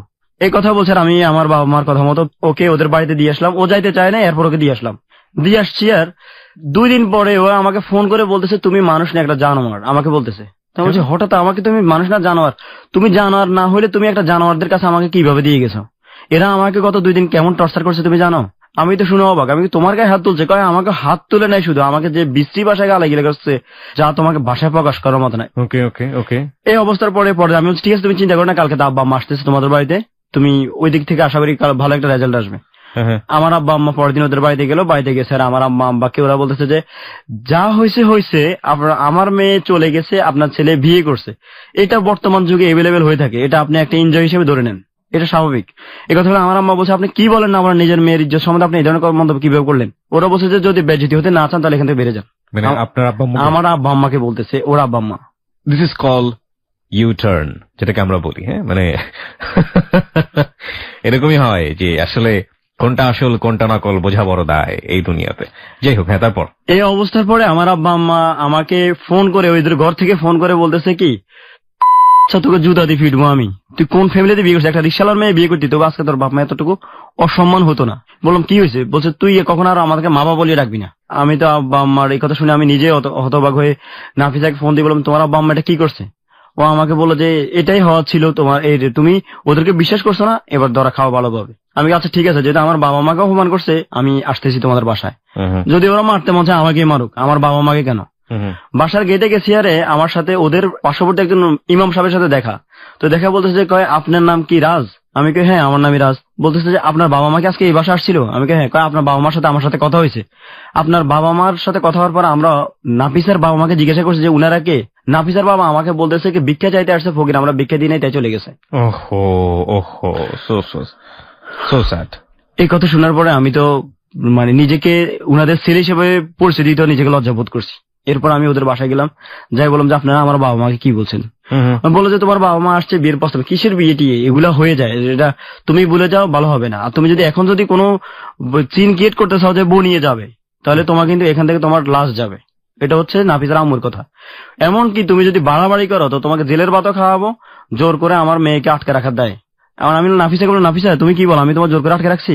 এই কথা বলছে। নাফিসা বলতেছে যে কি আর করা, তুমি ওদের কথা মতো তো এমনই হয়, ওরা তো যা বলো ওটাই সঠিক, আমরা যা বলি সেটা সবই ভুল। এই কথা বলছেন। আমি বলবো আচ্ছা ঠিক আছে, আপনার যদি এইভাবে ভালো হয় তাই করেন, আমার বিদেশ যাওয়ার সময় আমি আর এখন ঝামেলা করতে রাজি না। এর মা কি করলো, কিছুক্ষণের মধ্যে ওদের বাসার সামনে ফোলাফাইন কয়েকটা নিয়ে আসলো, আমাকে বললো যে দরজা খুলে দেখে আসো কে আর আসছে তোমাকে দেখার জন্য, তুমি আমাদের জামাই তো, যদি সম্মান নিয়ে যাইতে চাও তাহলে সুন্দরভাবে চলে যাও। আমি বললাম যে আচ্ছা আপনি যে আমাকে মারার জন্য কাকে নিয়ে আসছেন? ও বললো যে এই এলাকার পুলিশ। আমি বলছি ঠিক আছে, আপনি আমাকে মেরে ফেলেন, যদি আমাকে মেরে যদি আপনার সমাধান হয়ে যায় এটাই ভালো হবে। তবে আমি কিন্তু আপনার কাছে নত স্বীকার করবো না, কারণ আমি অন্যায় করি নাই, আপনি আমাকে নিয়ে আসছেন। এই পরিস্থিতি আমি ওই দিন আর রাগটা করে আর চলে গেলাম, আর কথা বাড়াইলাম না। পরের দিন নাফিসা আবার পলায় চলে আসছে না বলে, আমাকেও জানায় নাই। ও চৌরাস্তায় এসে আমাকে বলতেছে যে আমি চলে আসছি, তুমি আমাকে নিয়ে যাও। কেন তুমি আবার চলে আসছে কেন? আমার তো 3-4 দিন পরে আমার ফ্লাইট, আমি এখন কি করবো, কিভাবে কি করবো? এখন আমি আম্মার বললাম আম্মা এই অবস্থা। আমরা এই কথা বলছি, আম্মা কয় ঠিক আছে, এখন মেয়ে যেহেতু বেরিয়ে আসছে এখন মেয়েকে রোডে রাখবি নাকি, নিয়ে আয়। আমি যাই ওকে নিয়ে আসছি। নিয়ে আসার পরে আমার যে ফ্লাইট ছিল, ফ্লাইট ডেট আমি আরো 20 দিন বাড়াইছি। আচ্ছা, বাড়াই আমি ওকে নিয়ে আমার খালার বাড়িতে চলে গেলাম। ওর বাবা মা, এর মাঝে আমার বাড়িতে আমার বাবা মাকে পুলিশ দিয়ে ওদের মেয়ে অপহরণ করছি, 50 লক্ষ টাকা ক্যাশ সহকারে, এবং উনার ফ্রিজে 20 ভরি স্বর্ণ ছিল, 20 ভরি স্বর্ণটাকে ওকে বাসা থেকে কিডন্যাপ করে নিয়ে গেছি। ফ্রিজের ভিতরে গোল্ড ছিল? ওনার ফ্রিজের ভিতরে গোল্ড ছিল। পুলিশ আমার পুরো বাড়ি ঘেরাও করছে। মানে গোল্ড কি গরম হয়ে যায় নাকি নরমালি? না, চোরের ভয় হয়তো এমন ভাবে রাখছে। ফ্রিজের ভিতরে গোল্ড। যখন আমার এলাকা যায় এরকম বক্তব্য দিছে, আমার এলাকার মানুষ তো আমাকে চিনে, তারা বলতেছে যে আপনি যে ছেলের বিরুদ্ধে বক্তব্য দিচ্ছেন ও তো এই ধরনের ছেলে না। এরপরও গ্রামের মানুষ মনে মনে ভাবে যে 50 ভরি না হোক, হয়তো 5 ভরি হলো নিচে। এখন আমার আব্বা আম্মা কয় কিরে ওদের 50 ভরি স্বর্ণ, 20 ভরি স্বর্ণ, 50 লাখ টাকা তুই কি করছিস? তা আমি কি মানে কি কয়, পুলিশ আসে আমার বাড়িতে ঘেরাও করছে, তোর বাবারা ধরে নিয়ে যাইতেছে, আমাদের গালাগালি করতেছে। নাফিসা তখন আমার সাথে। আমি বলছি ঠিক আছে, ওদের মেয়ের সাথে কথা বলতে, পুলিশকে কথা বলতেন। তখন নাফিসা ওদের পুলিশের সাথে কথা বললো যে আমার স্বামী আমাকে, আমি একটা প্রাপ্তবয়স্ক মেয়ে, আমি ওকে বিয়ে করছি স্বইচ্ছায়, এবং আমি আসার সময় নিজের ফরাজ জামাটা পরে আসছি, আর কিছু নিয়ে আসি নাই। আমার মা যা করছে সব সিটিংবাজি করছে। এইভাবে কথা বলার পরে পুলিশ বলছে যে আপনি যে বক্তব্য দিচ্ছেন আপনার মেয়ের সাথে আপনার সাথে বক্তব্য মিল নাই, যার অভিযোগ মেইন ও বলতেছে আপনার বিপক্ষে, সেক্ষেত্রে আপনার মামলার কোনো ভিত্তি নেই। ওই দিক থেকে আমি বেঁচে গেলাম। 17-18 দিন যাওয়ার পরে ওর আম্মা আমার বাবা মার কাছে আবার গেছে যে যা ভুল হয়েছে আল্লাহর হস্তে, আমি আপনাদের কাছে আমার আসল ফেতে আমার মেয়ে আর মেয়ের জামাকে ভিক্ষা চাই। মানে আপনার শাশুড়ি এবং শ্বশুর দুজনে গেছে? ওরা দুজনে আমাদের বাড়িতে গেছে। আমার বাবা মার হাত চাপি ধরছে যে আমরা এতদিন ভুল করছি, ভুল যা হয়েছে ক্ষমা করে দেন। এরই মাঝে আরেকটা কথা না বললেই নয়, নাফিসা ওই পরিস্থিতিতে তখন সে কনসেপ্ট হয়ে গেছে। মানে এটা কয় মাসের মধ্যে এই ধরনের? এটা হচ্ছে যে যখন একবার তো কতদিন পরের ঘটনা এটা? বিয়ে করার পরে যে প্রথম তো দরজা সে আমার কাছে ছিল, ওই মুহূর্তে সে কনসেপ্ট করে ফেলেছে। দ্বিতীয়বার আসার পরে এটা আপনার ফুটে উঠছে কোনো একটা ঘন, মানে প্রথম মাসে এটা বুঝতে পেরেছেন? প্রথম মাসের শেষের দিকে এটা বুঝতে পেরেছেন। Okay fine. ওই কথা বলছে, ও তো আল্লাহর কাছে 2 হাত তুলে মনে করেছে যে আল্লাহ আমার আসলে আমাদের তাকাইছে, তোমারও চলে যাওয়ার সময় হয়েছে, এই অবস্থা আমি থাকলে আর তাহলে আর অসুবিধা নেই। আমার আব্বা আম্মা বললো যে যেহেতু বউয়ের এই অবস্থা, সেহেতু এখন আর একটা মেয়ের মা এমন আর করবে না, তো রায়। আমি বলছি আব্বা আপনি এর বিশ্বাস করিয়েন না, আব্বা দেখেন আপনি চিন্তা ভাবনা করি। আমার আব্বা বল তুই যদি ওর কথা না শুনো, আমার কথা না শুনোস, তো তোরা আমি ছেলেদের তর্জ করবো। ওরা আত্মীয় স্বজনের সাথে কখনো ঝামেলা যাইতে নাই, কারণ আজ হোক 2 দিন পর সে তোর শাশুড়ি, এবং সে তোকে মানে ছেলের মতো আদর করতো। আমরা কোনো না কোনো ভাবে কাজে লাগবে, তাই তো? এই কথা বলছে। আর আমি বলছি যে আচ্ছা ঠিক আছে, এখন কথা বলছে আমি কি আর করা, ওকে নিয়ে আমার বাবার কাছে দিলাম। আমি আমার বাবা নিয়ে দিয়ে আসছে, দিয়ে আসার পরেই সেম কাহিনী আবার পরবর্তী আমার নামে। এখন 2 দিন না যাইতেই আমার বাড়িতে পুলিশ যে আপনার ছেলের নামে মামলা আছে, কোর্টের মধ্যে হাজিরা দিতে হবে এই তারিখ। নাফিসাকে জিজ্ঞেস করলাম কি মামলা হয়েছে, ওরা আমাকে বলছে আমার স্কুলের ফর্মে ফোন করতে হবে, আমার সিগনেচার চাইছে, আমি দিছি। ওই সিগনেচারটাকেই তারা করে আমার নামে নাফিসাকে বাদী করে মামলা করে ফেলছে। বাধ্য হয়ে আমার মামলা, আমি আর কি করা, বিদেশে জীবন রক্ষার্থে নাফিসা আমাকে বললো যে তুমি এখন মামলা হাজিরা দেওয়ার দরকার নেই, তুমি চলে যাও, আমার ঘর ভেতরে তোমার সন্তান আছে, এখন আর আমার কোনো সমস্যা করতেই পারবে না আমার মা, তুমি যাও। আর ওর সাথে আমার সাথে তখন আর দেখা নেই, আমি আর আমার কপাল নিয়ে চলে গেলাম বিদেশ। ওকে। বিদেশ যাওয়ার 15 দিন পর্যন্ত তার সাথে ঠিক মতো কথা বলছি। 16 দিনের দিনও আমার শাশুড়ি আমাকে ফোন করে বলতেছে যে এই তোমার বিদেশ যে গেছো তোমার বেতন কত? আমি বলছি কত, বাংলাদেশি 40-45 হাজার টাকা হবে আর কি। আমার মেয়ে যে জুতা পরে ওটা 2600-2800 টাকা দামের, আর বাকিগুলোর কথা বললে তোর বাত খারাপ তো দূর কথা, তুই তো করে শুরু হয়ে গেছে। হ্যাঁ তুই, তখন আমাকে তুই করে কথা বলতেছে যে তুই কালকে থেকে নাফিসার ফোন দিবি না, নাফিসা তোকে স্বেচ্ছা ডিভোর্স দিছে। স্বেচ্ছা ডিভোর্স দিছে? হ্যাঁ ডিভোর্স দিছে, এটা ওর মায়ের বক্তব্য। আমি নাফিসাকে ফোন করছি, নাফিসা আমাকে বলতেছে সেটা তোমাকে বলতে পারবো না। আমি আমার ঠিক আছে, আমার বাচ্চার কি অবস্থা? তো বলছে বাচ্চার কথা বললে তোর কপাল আরো দুঃখ আছে। তো আমি এখন আমার আম্মার বল, আম্মা আপনি একটু যাই দেখে আসেন যে কি এদের সমস্যা। যাই দেখে নাফিসা হসপিটাল। কি হয়েছে, নাফিসাকে রাত্রে মেরে ধরে অজ্ঞান করে তাকে অ্যাবর্শন করে ফেলছে। এখন বিদেশ থেকে আমার মা আমারে বলতেছে বাবা তুই শেষ, তোর যেটা ছিল এটারও মেরে ফেলছে।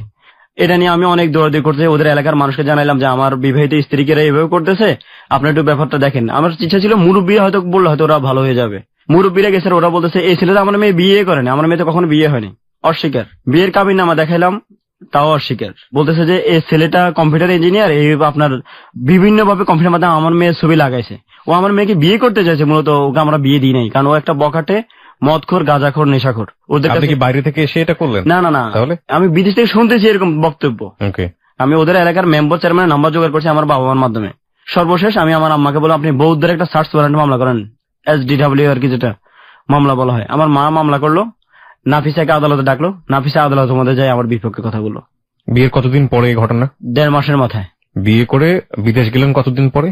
ওর বাড়িতে দিলাম, এর 5 দিন পর আমার ফ্লাইট হলো। বিয়ের কতদিন পরে আপনি বিদেশে বাইরে? বিয়ের 3 মাসের মাথায়। বিয়ের 3 মাসের মাথায়, তার মানে সে অস্বীকার করলো 4 থেকে 4.5 মাসের মাথায়। হ্যাঁ অস্বীকার করলো যে হ্যাঁ ও আমার স্বামী ছিল, আমি ওকে, ওর সাথে আমার সাথে বনি বানা হয় না বিদে আমি ওকে ডিভোর্স দিলাম স্বইচ্ছায়। ও আদালতে আমার মার সম্মুখেই কথা বলছে। আমার মা তো আমাকে বিদেশ ফোন করে বলছেন, আমি তো কান্নায় ভেঙে পড়ছি যে কি বলেন না বলেন, ও একটা হাফেজ মেয়ে, ও কিভাবে মিথ্যা কথা বললো। ও মিথ্যা কথা বলেনি আম্মা, ওকে সাপ দিব করানো হয়েছে। আমার আম্মা বলছে তুই বিশ্বাস করতেছস, তুই ঠকবি বারবার। যাই হোক অনেক ধরনের হয়রানি করলো, করার পর আমি অনেক চেষ্টা করছি, আর দীর্ঘ 1 বছর আর তাদের সাথে আমার সাথে আর যোগাযোগ নাই। আমি ওর মাকে ফোন দিয়ে রিসিভ করে না, আমার বাবা মাকে হুমকি দিচ্ছে যদি আমি কখনো বোর্ডজনে আসি দাবি আসি তো আমার খবর আছে। নাফিসার সাথে আমার সাথে যোগাযোগ নাই, নাফিসা আমার সাথে যোগাযোগ করবেও না, নাফিসাই আমাকে চায় না। এর মাঝে নাফিসার বান্ধবী ছিল কয়েকজন, আমি বান্ধবীর কাছে ফোন করলাম। নাফিসার বান্ধবী একটা আমার ফোন দিয়ে বললো যে নাফিসা আমাকে ফোন দিয়ে কথা বলছে যে নাফিসা বাধ্য হয়ে কাজ করছে এবং আপনার জীবন ভিক্ষা দিতে যে আপনাকে কাজ করার, কারণ ওর মারা পদক্ষেপ নিয়েছে আপনাকে মেরে ফেলার। সো ও বলছে যে আমাকে ডিভোর্স দেওয়ার ব্যবস্থা করেন, তবু যেন ওকে না মারেন। এটা হচ্ছে ওর এক বান্ধবীর বক্তব্য। আর এক বান্ধবী আমাকে বক্তব্য দিল যে ভাই নাফিসা বলতেছে যে আপনাকে জেলে দেওয়া উচিত ছিল। এরপর আমি কিন্তু আমার বিশ্বাসে অটল ছিলাম। ফোন করলাম মানবাধিকার কমিশনের চেয়ারম্যান মিজানুর রহমান কাছে। এরপরে পাঠাইলাম আমার এলাকার মুরব্বী থেকে শুরু করে সবাইকে, ওদের এলাকার মুরব্বীদেরকে। ওর আম্মা একটা ছবি দিছে, ছবিটা হচ্ছে কি যে দেখেন এই ছেলের কাছে আমি আমার মেয়ে কিভাবে বিয়ে দিই, আপনারাই বলেন। এই ছেলের দিকে রেললে বোঝা যায় সে হিরোইনছি। এই অবস্থার পরে আমার এলাকার মানুষ বলতেছে এটা ওর ছবি না, কিন্তু ওর মা এটা বলতেছে এটাই রাজ। এই পরিস্থিতি এখন ওদের এলাকার যে মানুষগুলো ওরা আমাকে ফোন দিয়ে বলতেছে যে তুমি একটা নেশাখোর ছেলে, তোমার শাশুড়ি আমাদেরকে ছবি দেখাইছে। এই পরিস্থিতিতে উনারা আমাকে যেভাবে হোক আমাকে আমি কালার এটাই আমাকে প্রমাণ করতে উনারা সমর্থ হয়েছে। এর মাঝে আপনার আমি ওদের এলাকার চেয়ারম্যান মেম্বার ওরা বিয়ের জন্য ওকে বিবাহ দেওয়ার জন্য অনেক চেষ্টা করতেছে। আমি ওদের এলাকার মেম্বার চেয়ারম্যানকে আপনার বলতেছি যে ভাই আমার ওষুধ ওর বিয়েটা ঠেকান, আমি যেন আসতে পারি, আমি আসলে একটা সমাধান হবে। আমার বিশ্বাস আমার ওয়াইফ আমাকে দেখলে সে যত ভুল আছে সব ভুলে আমার কাছে চলে আসবে, আপনারও বিয়ে ঠেকান। ওর বিয়ে ঠেকানোর জন্য ওদের এলাকার লোকদের কাছে ফোন করতাম, ফোন করে আপনার ওদের মোবাইলের টাকা থেকে শুরু করে যা চাইতো, ওদের তো বিভিন্ন চাহিদা ছিল, চাহিদাগুলো পূর্ণ করতে হয়েছে আমাকে। ওর জন্মদিন উপলক্ষে যেন মানুষ যেন জানে যে এ আমার ওয়াইফ। আমি কি করলাম, বিদেশ থেকে ওদের এলাকার একটা হোটেলকে কন্ট্যাক্ট দিলাম যে আপনি ওদের এলাকার মধ্যে যতটা বাসা আছে মোট 500টা প্যাকেট বিরিয়ানির প্যাকেট, প্রতিটা বাসায় 500 প্যাকেট বিরিয়ানি দিবেন। এটা ছিল আমার ওর বিদেশ থাকা অবস্থায় জন্মদিনের উপহার। এরপরে ও 30 পারা কোরআনে হাফেজ। ওদের এলাকার এই তিমখানার মধ্যে আমি 70 পিস কোরআন শরীফ হাদিয়া করে দিছি, যেন আল্লাহ আমার স্ত্রী হাফেজ ছিল, এই জন্য আমি কোরআন শরীফটা হাদিয়া করাটাই মনে ভালো হবে। আপনি এলাকায় এগুলো কেন করছেন? শুধু একটাই, যেন ওরা যেন জানে যে আমার ওয়াইফ এটা সত্যি ছিল, আমি ওদের জামাই ছিলাম, ওরা যেন আমাকে যেন মিথ্যা প্রমাণ করতে না পারে। আমার উদ্দেশ্য ছিল একটাই। এমন ভাবে দীর্ঘ আপনার 1 বছর 3 মাস যাবত কষ্ট করলাম ওর জন্য। সর্বশেষ গত নভেম্বর মাস 2014 আমার ফেসবুকে আমাকে মেসেজ দিল কেমন আছো। কতদিন পরে আপনাকে মেসেজটা দিল? হয় 1 বছর 1 মাস কিংবা 2 মাসের দিনে। এই 1 বছর 1 মাসে আপনাদের সাথে কতবার এরকম ডিভোর্স হওয়া, বিয়ে হওয়া এসবের ঘটনা ঘটেছে? হ্যাঁ, এর মধ্যে তো প্রথম বাড়িতে আপনার একবার তাকে দিয়ে আসার পরে তাকে একটা ডিভোর্স নাম্বার পাঠালো। পাঠানোর পর আমি তো তাকে যখন দ্বিতীয়বার কক্সবাজার নিয়ে আসছি তখন ওইখানে আরেকটা বার তাকে বিয়ে করি। ওটা হচ্ছে তার 2য় নম্বর বিয়ে আমার সাথেই।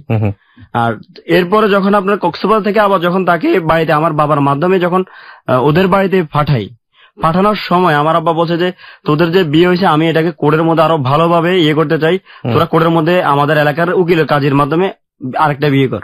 আচ্ছা, ওই মুহূর্তে তাকে আরেকটা বার বিয়ে। এইটা হচ্ছে তার সাথে আমার 3 নম্বর বিয়ে। আচ্ছা, একই মেয়ের সাথে একই ছেলের 3 নম্বর বিয়ে। 3 নম্বর বিয়ের পর আপনাদের সাথে কতদিন যাবত যোগাযোগ ছিল না? মানে প্রথম কথা হচ্ছে ফেসবুকে যখন আপনাকে সে নক করলো তার আগ পর্যন্ত আপনার কি স্ত্রী ছিল নাকি ডিভোর্স অবস্থায় ছিল? না, ডিভোর্স অবস্থায় ছিল। কারণ 3 নম্বর বিয়ে করার পরে বিদেশ যাওয়ার পরে তারা আবারও ডিভোর্স লেটার আমার বাপ মার কাছে পাঠাইছে। ওর কাছ থেকে বারবার সাইন নিত? হ্যাঁ, সাইন নিত। আর ওর মনে হয় যে কেন জানি দিয়ে দিত, আল্লাহ মাহবুদে জানে, কারণ ওর মনের খবর তার আমি জানতাম। তারপরে আপনি কি করতেন? আপনি কনভিন্স করে আবার বিয়ে? আমি কনভিন্স করতে বলে আমি তো সাথে যোগাযোগ করতে পারি না 3য় ডিভোর্স দেওয়ার পরে। ফেসবুকে একদিন আমার বাবা অসুস্থ হওয়ার পর আমি ফেসবুকে বললাম যে আমার বাবা অসুস্থ, সবাই দেশবাসী দোয়া চাই, এমন একটা আমি স্ট্যাটাস দেওয়ার পরে ও আমাকে মেসেজ দিল বাবার কি হয়েছে। মেসেজ করার পরে আমি ওকে বললাম যে আমি অপরিচিত লোকের সাথে কথা বলি, কারণ আমি তখন বুঝতে পারিনি সে নাফিসা। তাই আমি বলছি বাবার কি হয়েছে, আপনি কে বলছেন, তুমি কে যে আমার বাবার খোঁজখবর নিচ্ছ? বলছে আমি আরিহা, আপনার খুব শুভাকাঙ্ক্ষী। আবার মেসেজ দিল যে কবে দেশে আসতেছেন, আপনার বউয়ের খবর কি? বউয়ের জন্য তো পাগলের মতো ঘুরতেছি বিদেশে বাড়িতে, আজও বউয়ের দেখা পাইনি। ও বলছে খুব শীঘ্রই পেয়ে যাবে।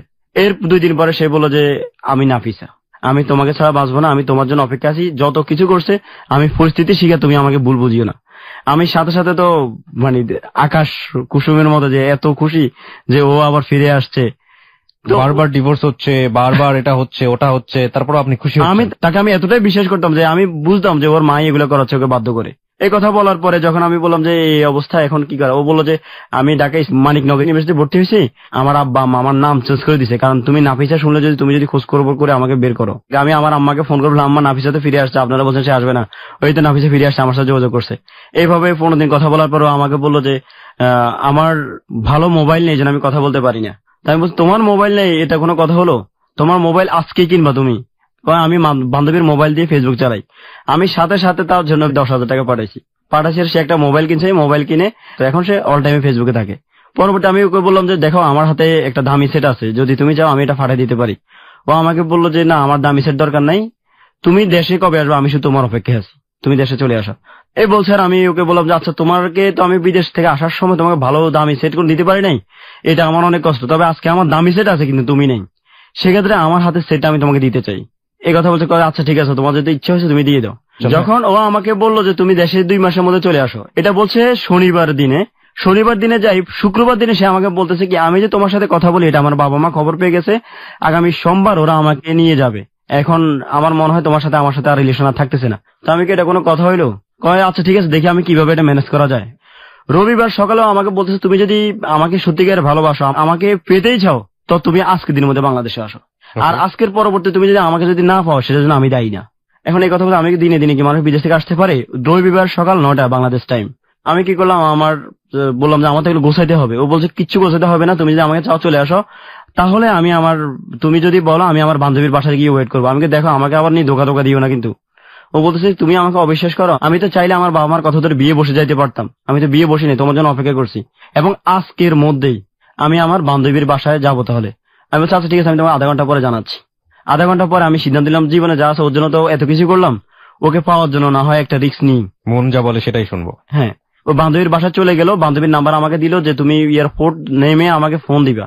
ইমার্জেন্সি টিকিট কেটে আমি কাতার এয়ারওয়েজ করে যখন বাংলাদেশে আসলাম, তখন রবিবার রাত 11:30 দিনে দিনে তার জন্য চলে আসছি। চলে গেলাম আমার ফুফুতার বাসায়, কারণ ওর বান্ধবীর বাসায় রাতের গভীর রাত্র। ও বললো তুমি ভোরবেলা চলে আসো, আমরা একসাথে শাহজালাল মাজারে যাবো কালকে। গাড়ি ভাড়া নিয়ে ও সহকারে চলে গেলাম শাহজালাল মাজারে। গিয়ে ওইখানে গিয়ে আপনার হুজুরদের দিয়ে আমরা বিয়ে পড়ে কাবির নামা আবার করছি। কতদিন আগের ঘটনা এটা? এটা হচ্ছে নভেম্বর মাসের 16 তারিখে আমি বিদেশ থেকে আসছি, 2014 সালের। হ্যাঁ, আর বিয়ে করছি 2000 নভেম্বরের 17 তারিখে। এর মধ্যে তো আমার ফ্যামিলিতে অনেক গরম আমার উপর, যে ও একটা মেয়ের জন্য এতবার ধোকা দেওয়ার পর সে মেয়ের জন্য দিনে দিনে বিদেশ থেকে চলে আসলো, বাড়িতেও যায় নাই, ওর কাছে চলে আসছি সরাসরি। মাজার গেলাম, বিয়ের কাজ শেষ করলাম, এটা হচ্ছে ওর সাথে আমার সাথে 4 নম্বর বিয়ে। বিয়ের পরেই মা ওইখানে আমরা 2 দিন অবস্থান করে আমি চলে গেলাম আমার চিটগাং খালার বাড়িতে। যাওয়ার পরেও আমার বলতেছে আমার মায়ের বিরুদ্ধে আমি একটা অ্যাকশন নিব, উনাকে জেল খাটাবো। ও নিজ থেকে বলতেছে এই কথাটা। আমি বলতে যে তোমার মা তো জেলে গেলে তুমি পচবা, তুমি কান্নাকাটি করবা, সে তো মাকে নেয়। কয় না তুমি তো জানো না, আমি তোমাকে বলি নাই আমার বাচ্চা মরে নাই, আমার বাচ্চাকে মেরে ফেলা হয়েছে, আমার বাচ্চা মেরে ফেলছে। তো আমি কি আল্লাহ এই কথা বললে তো তোমার মা জেল খাটতে হবে আজীবন, এমন একটা যদি কথা তুমি মেয়ে হয়ে বলে দাও, এর চেয়ে ভালো তোমার মা ওকে দরকার নাই। যাক উনি হয়তো ভুল বুঝছে, এটাই কপালে ছিল, যাই হোক এখন তো আমরা একসাথে হয়ে গেছি, অসুবিধা কি। ও বললো যে না আমি এরপর একটা জিডি করে রাখি। এই কথা অনুযায়ী সে নিজে বাদী হয়ে জিডি করে আসছে সে চিটাগং কোর্টের মধ্যে ওর মায়া বাবার বিরুদ্ধে, যদি ভবিষ্যতে তার মা বাবা যদি এমন কোন কর্মকাণ্ড করে। সেই জিডির কপি আছে আপনার কাছে? হ্যাঁ আছে। ওকে, আপনি সাধারণ করে নিয়ে আসছেন? হ্যাঁ নিয়ে আসছেন। দেখি জিডির কপিটা একটু।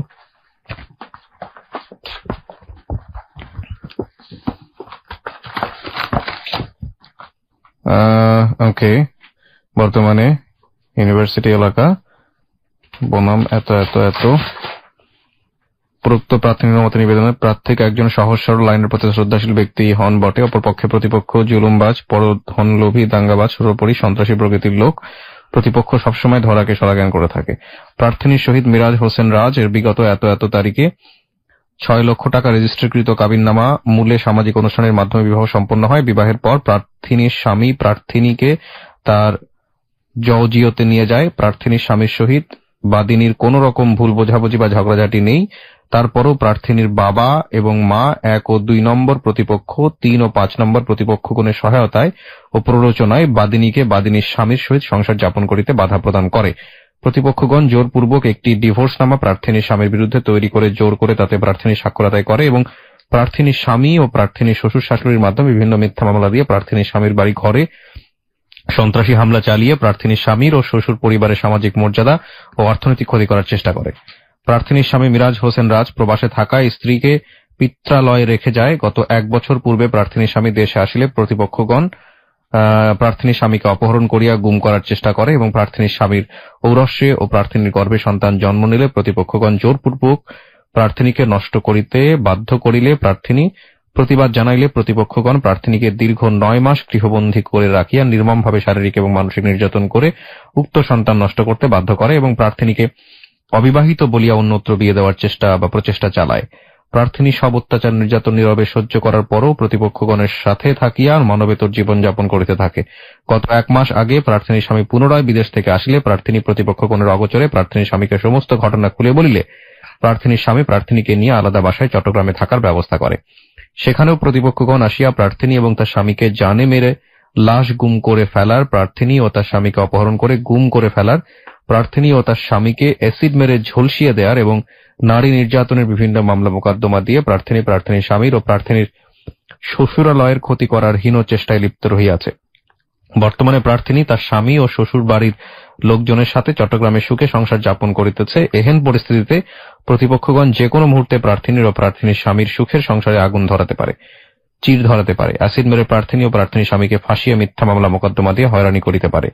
নারী নির্যাতন মামলা দিয়ে বাদিনীর শ্বশুর পরিবারকে হয়রানি করিতে পারে। প্রার্থীকে অপহরণ করে নিয়ে হটাতে পারে।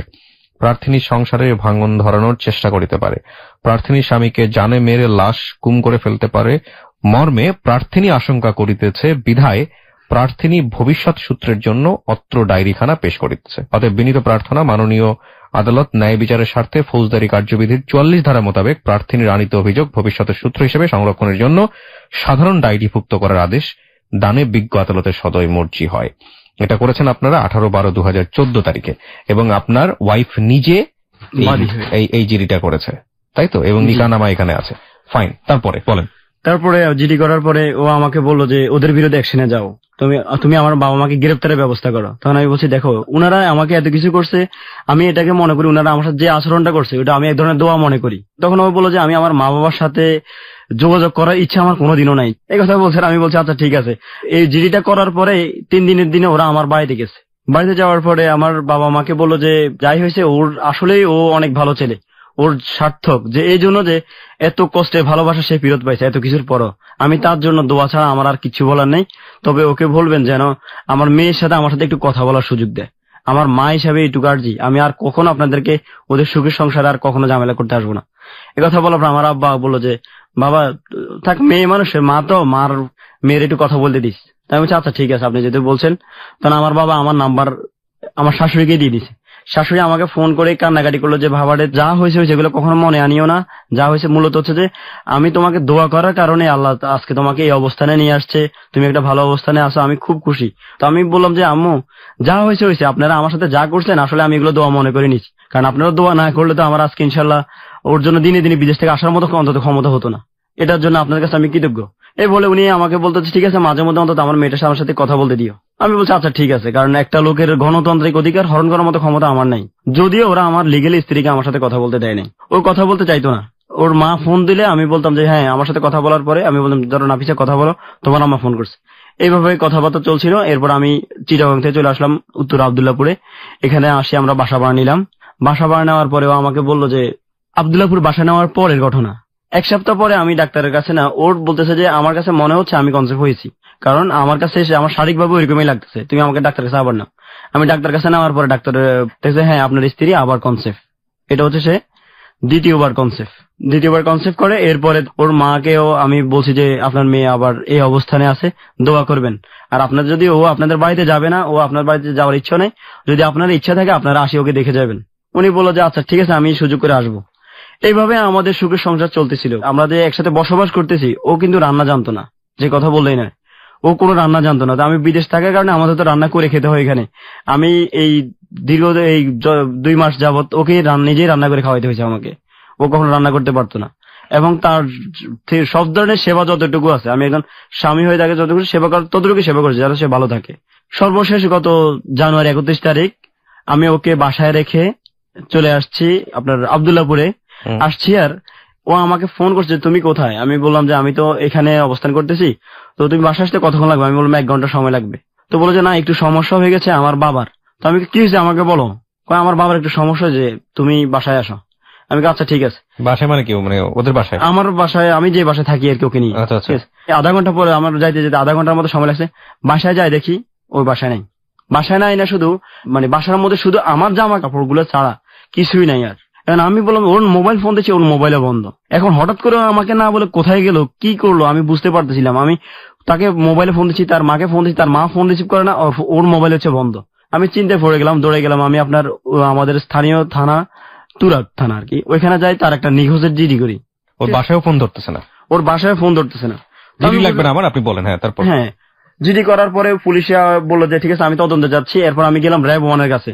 ওনারা আমাকে বললো যে ভাই আপনি ঠিক আছে ইয়ে করেন, মোবাইল ট্র্যাকিং করার ব্যবস্থা করেন। আপনার স্ত্রী সর্বশেষ কার সাথে কথা বলছে মোবাইল ট্র্যাকিং এর মধ্যে ব্যবস্থা করে দেখি যে আমার সাথে কথা বলার 5 মিনিট আগে ওর মায়ের একটা ফোন আসছে, এবং আমার সাথে কথা বলার পরে ওর মায়ের নেটওয়ার্ক আর ওর নেটওয়ার্ক একই টাওয়ার আওতায় একই অবস্থানে। তখন আমি বুঝতে পারি যে ওর মা এখানে আসছে। আসার পরে এখান থেকে তাকে যে কোনো ভাবে হোক নিয়ে গেছে। আচ্ছা। এর পরের দিন আমি তো অনেক খোঁজাখুঁজি করলাম, তাকে আর কোনো জায়গায় পাইলাম না। বুঝতে পারলাম যে সে তার মায়ের কাছে আছে। থানার পুলিশকে দিয়ে ফোন দিলাম যে আপনার মেয়ে আপনার কাছে আছে কিনা, আপনি স্বীকার করেন। উনি বলতেছে না আমার মেয়ে আমার কাছে আসে নাই, এই ছেলে আমার ছেলের মেয়েরা হয়তো মেরে ফেলছে, সেক্ষেত্রে আমি এই ছেলের নামে মামলা করবো। উল্টো আমাকে হুমকি। তখন পুলিশে উনাকে যে হুমকি ধমকি দিয়ে বলো যে আপনি কি বলেন না বলেন, আপনার মোবাইল ট্র্যাকিং করা হয়েছে, আপনার মোবাইলের মধ্যে আমি জানতে পারলাম যে আপনার মেয়ে আপনার কাছে আছে। আর যদি এরপর আপনি যদি মিথ্যা কথা বলেন আপনাকে আমরা আইনের রাতে নিয়ে আসতে বাধ্য হবো। উনি স্বীকার করলে বাধ্য হই যে হ্যাঁ আসলে আমার মেয়ে আসছে। আমার মেয়ে গতকালকে কি হয়েছে, ওদের মধ্যে হয়তো কোনো ঝগড়াঝাটি হয়েছে, এই জন্য আমার মেয়ে রাগ করে চলে আসছে, আমি তো ওকে নিয়ে আসিনি। তখন পুলিশে বললো আপনি নিয়ে আসছেন না, আসলে তাহলে আপনি এই টাওয়ার আওতা আপনি কিভাবে আসছেন নোয়াখালী থেকে।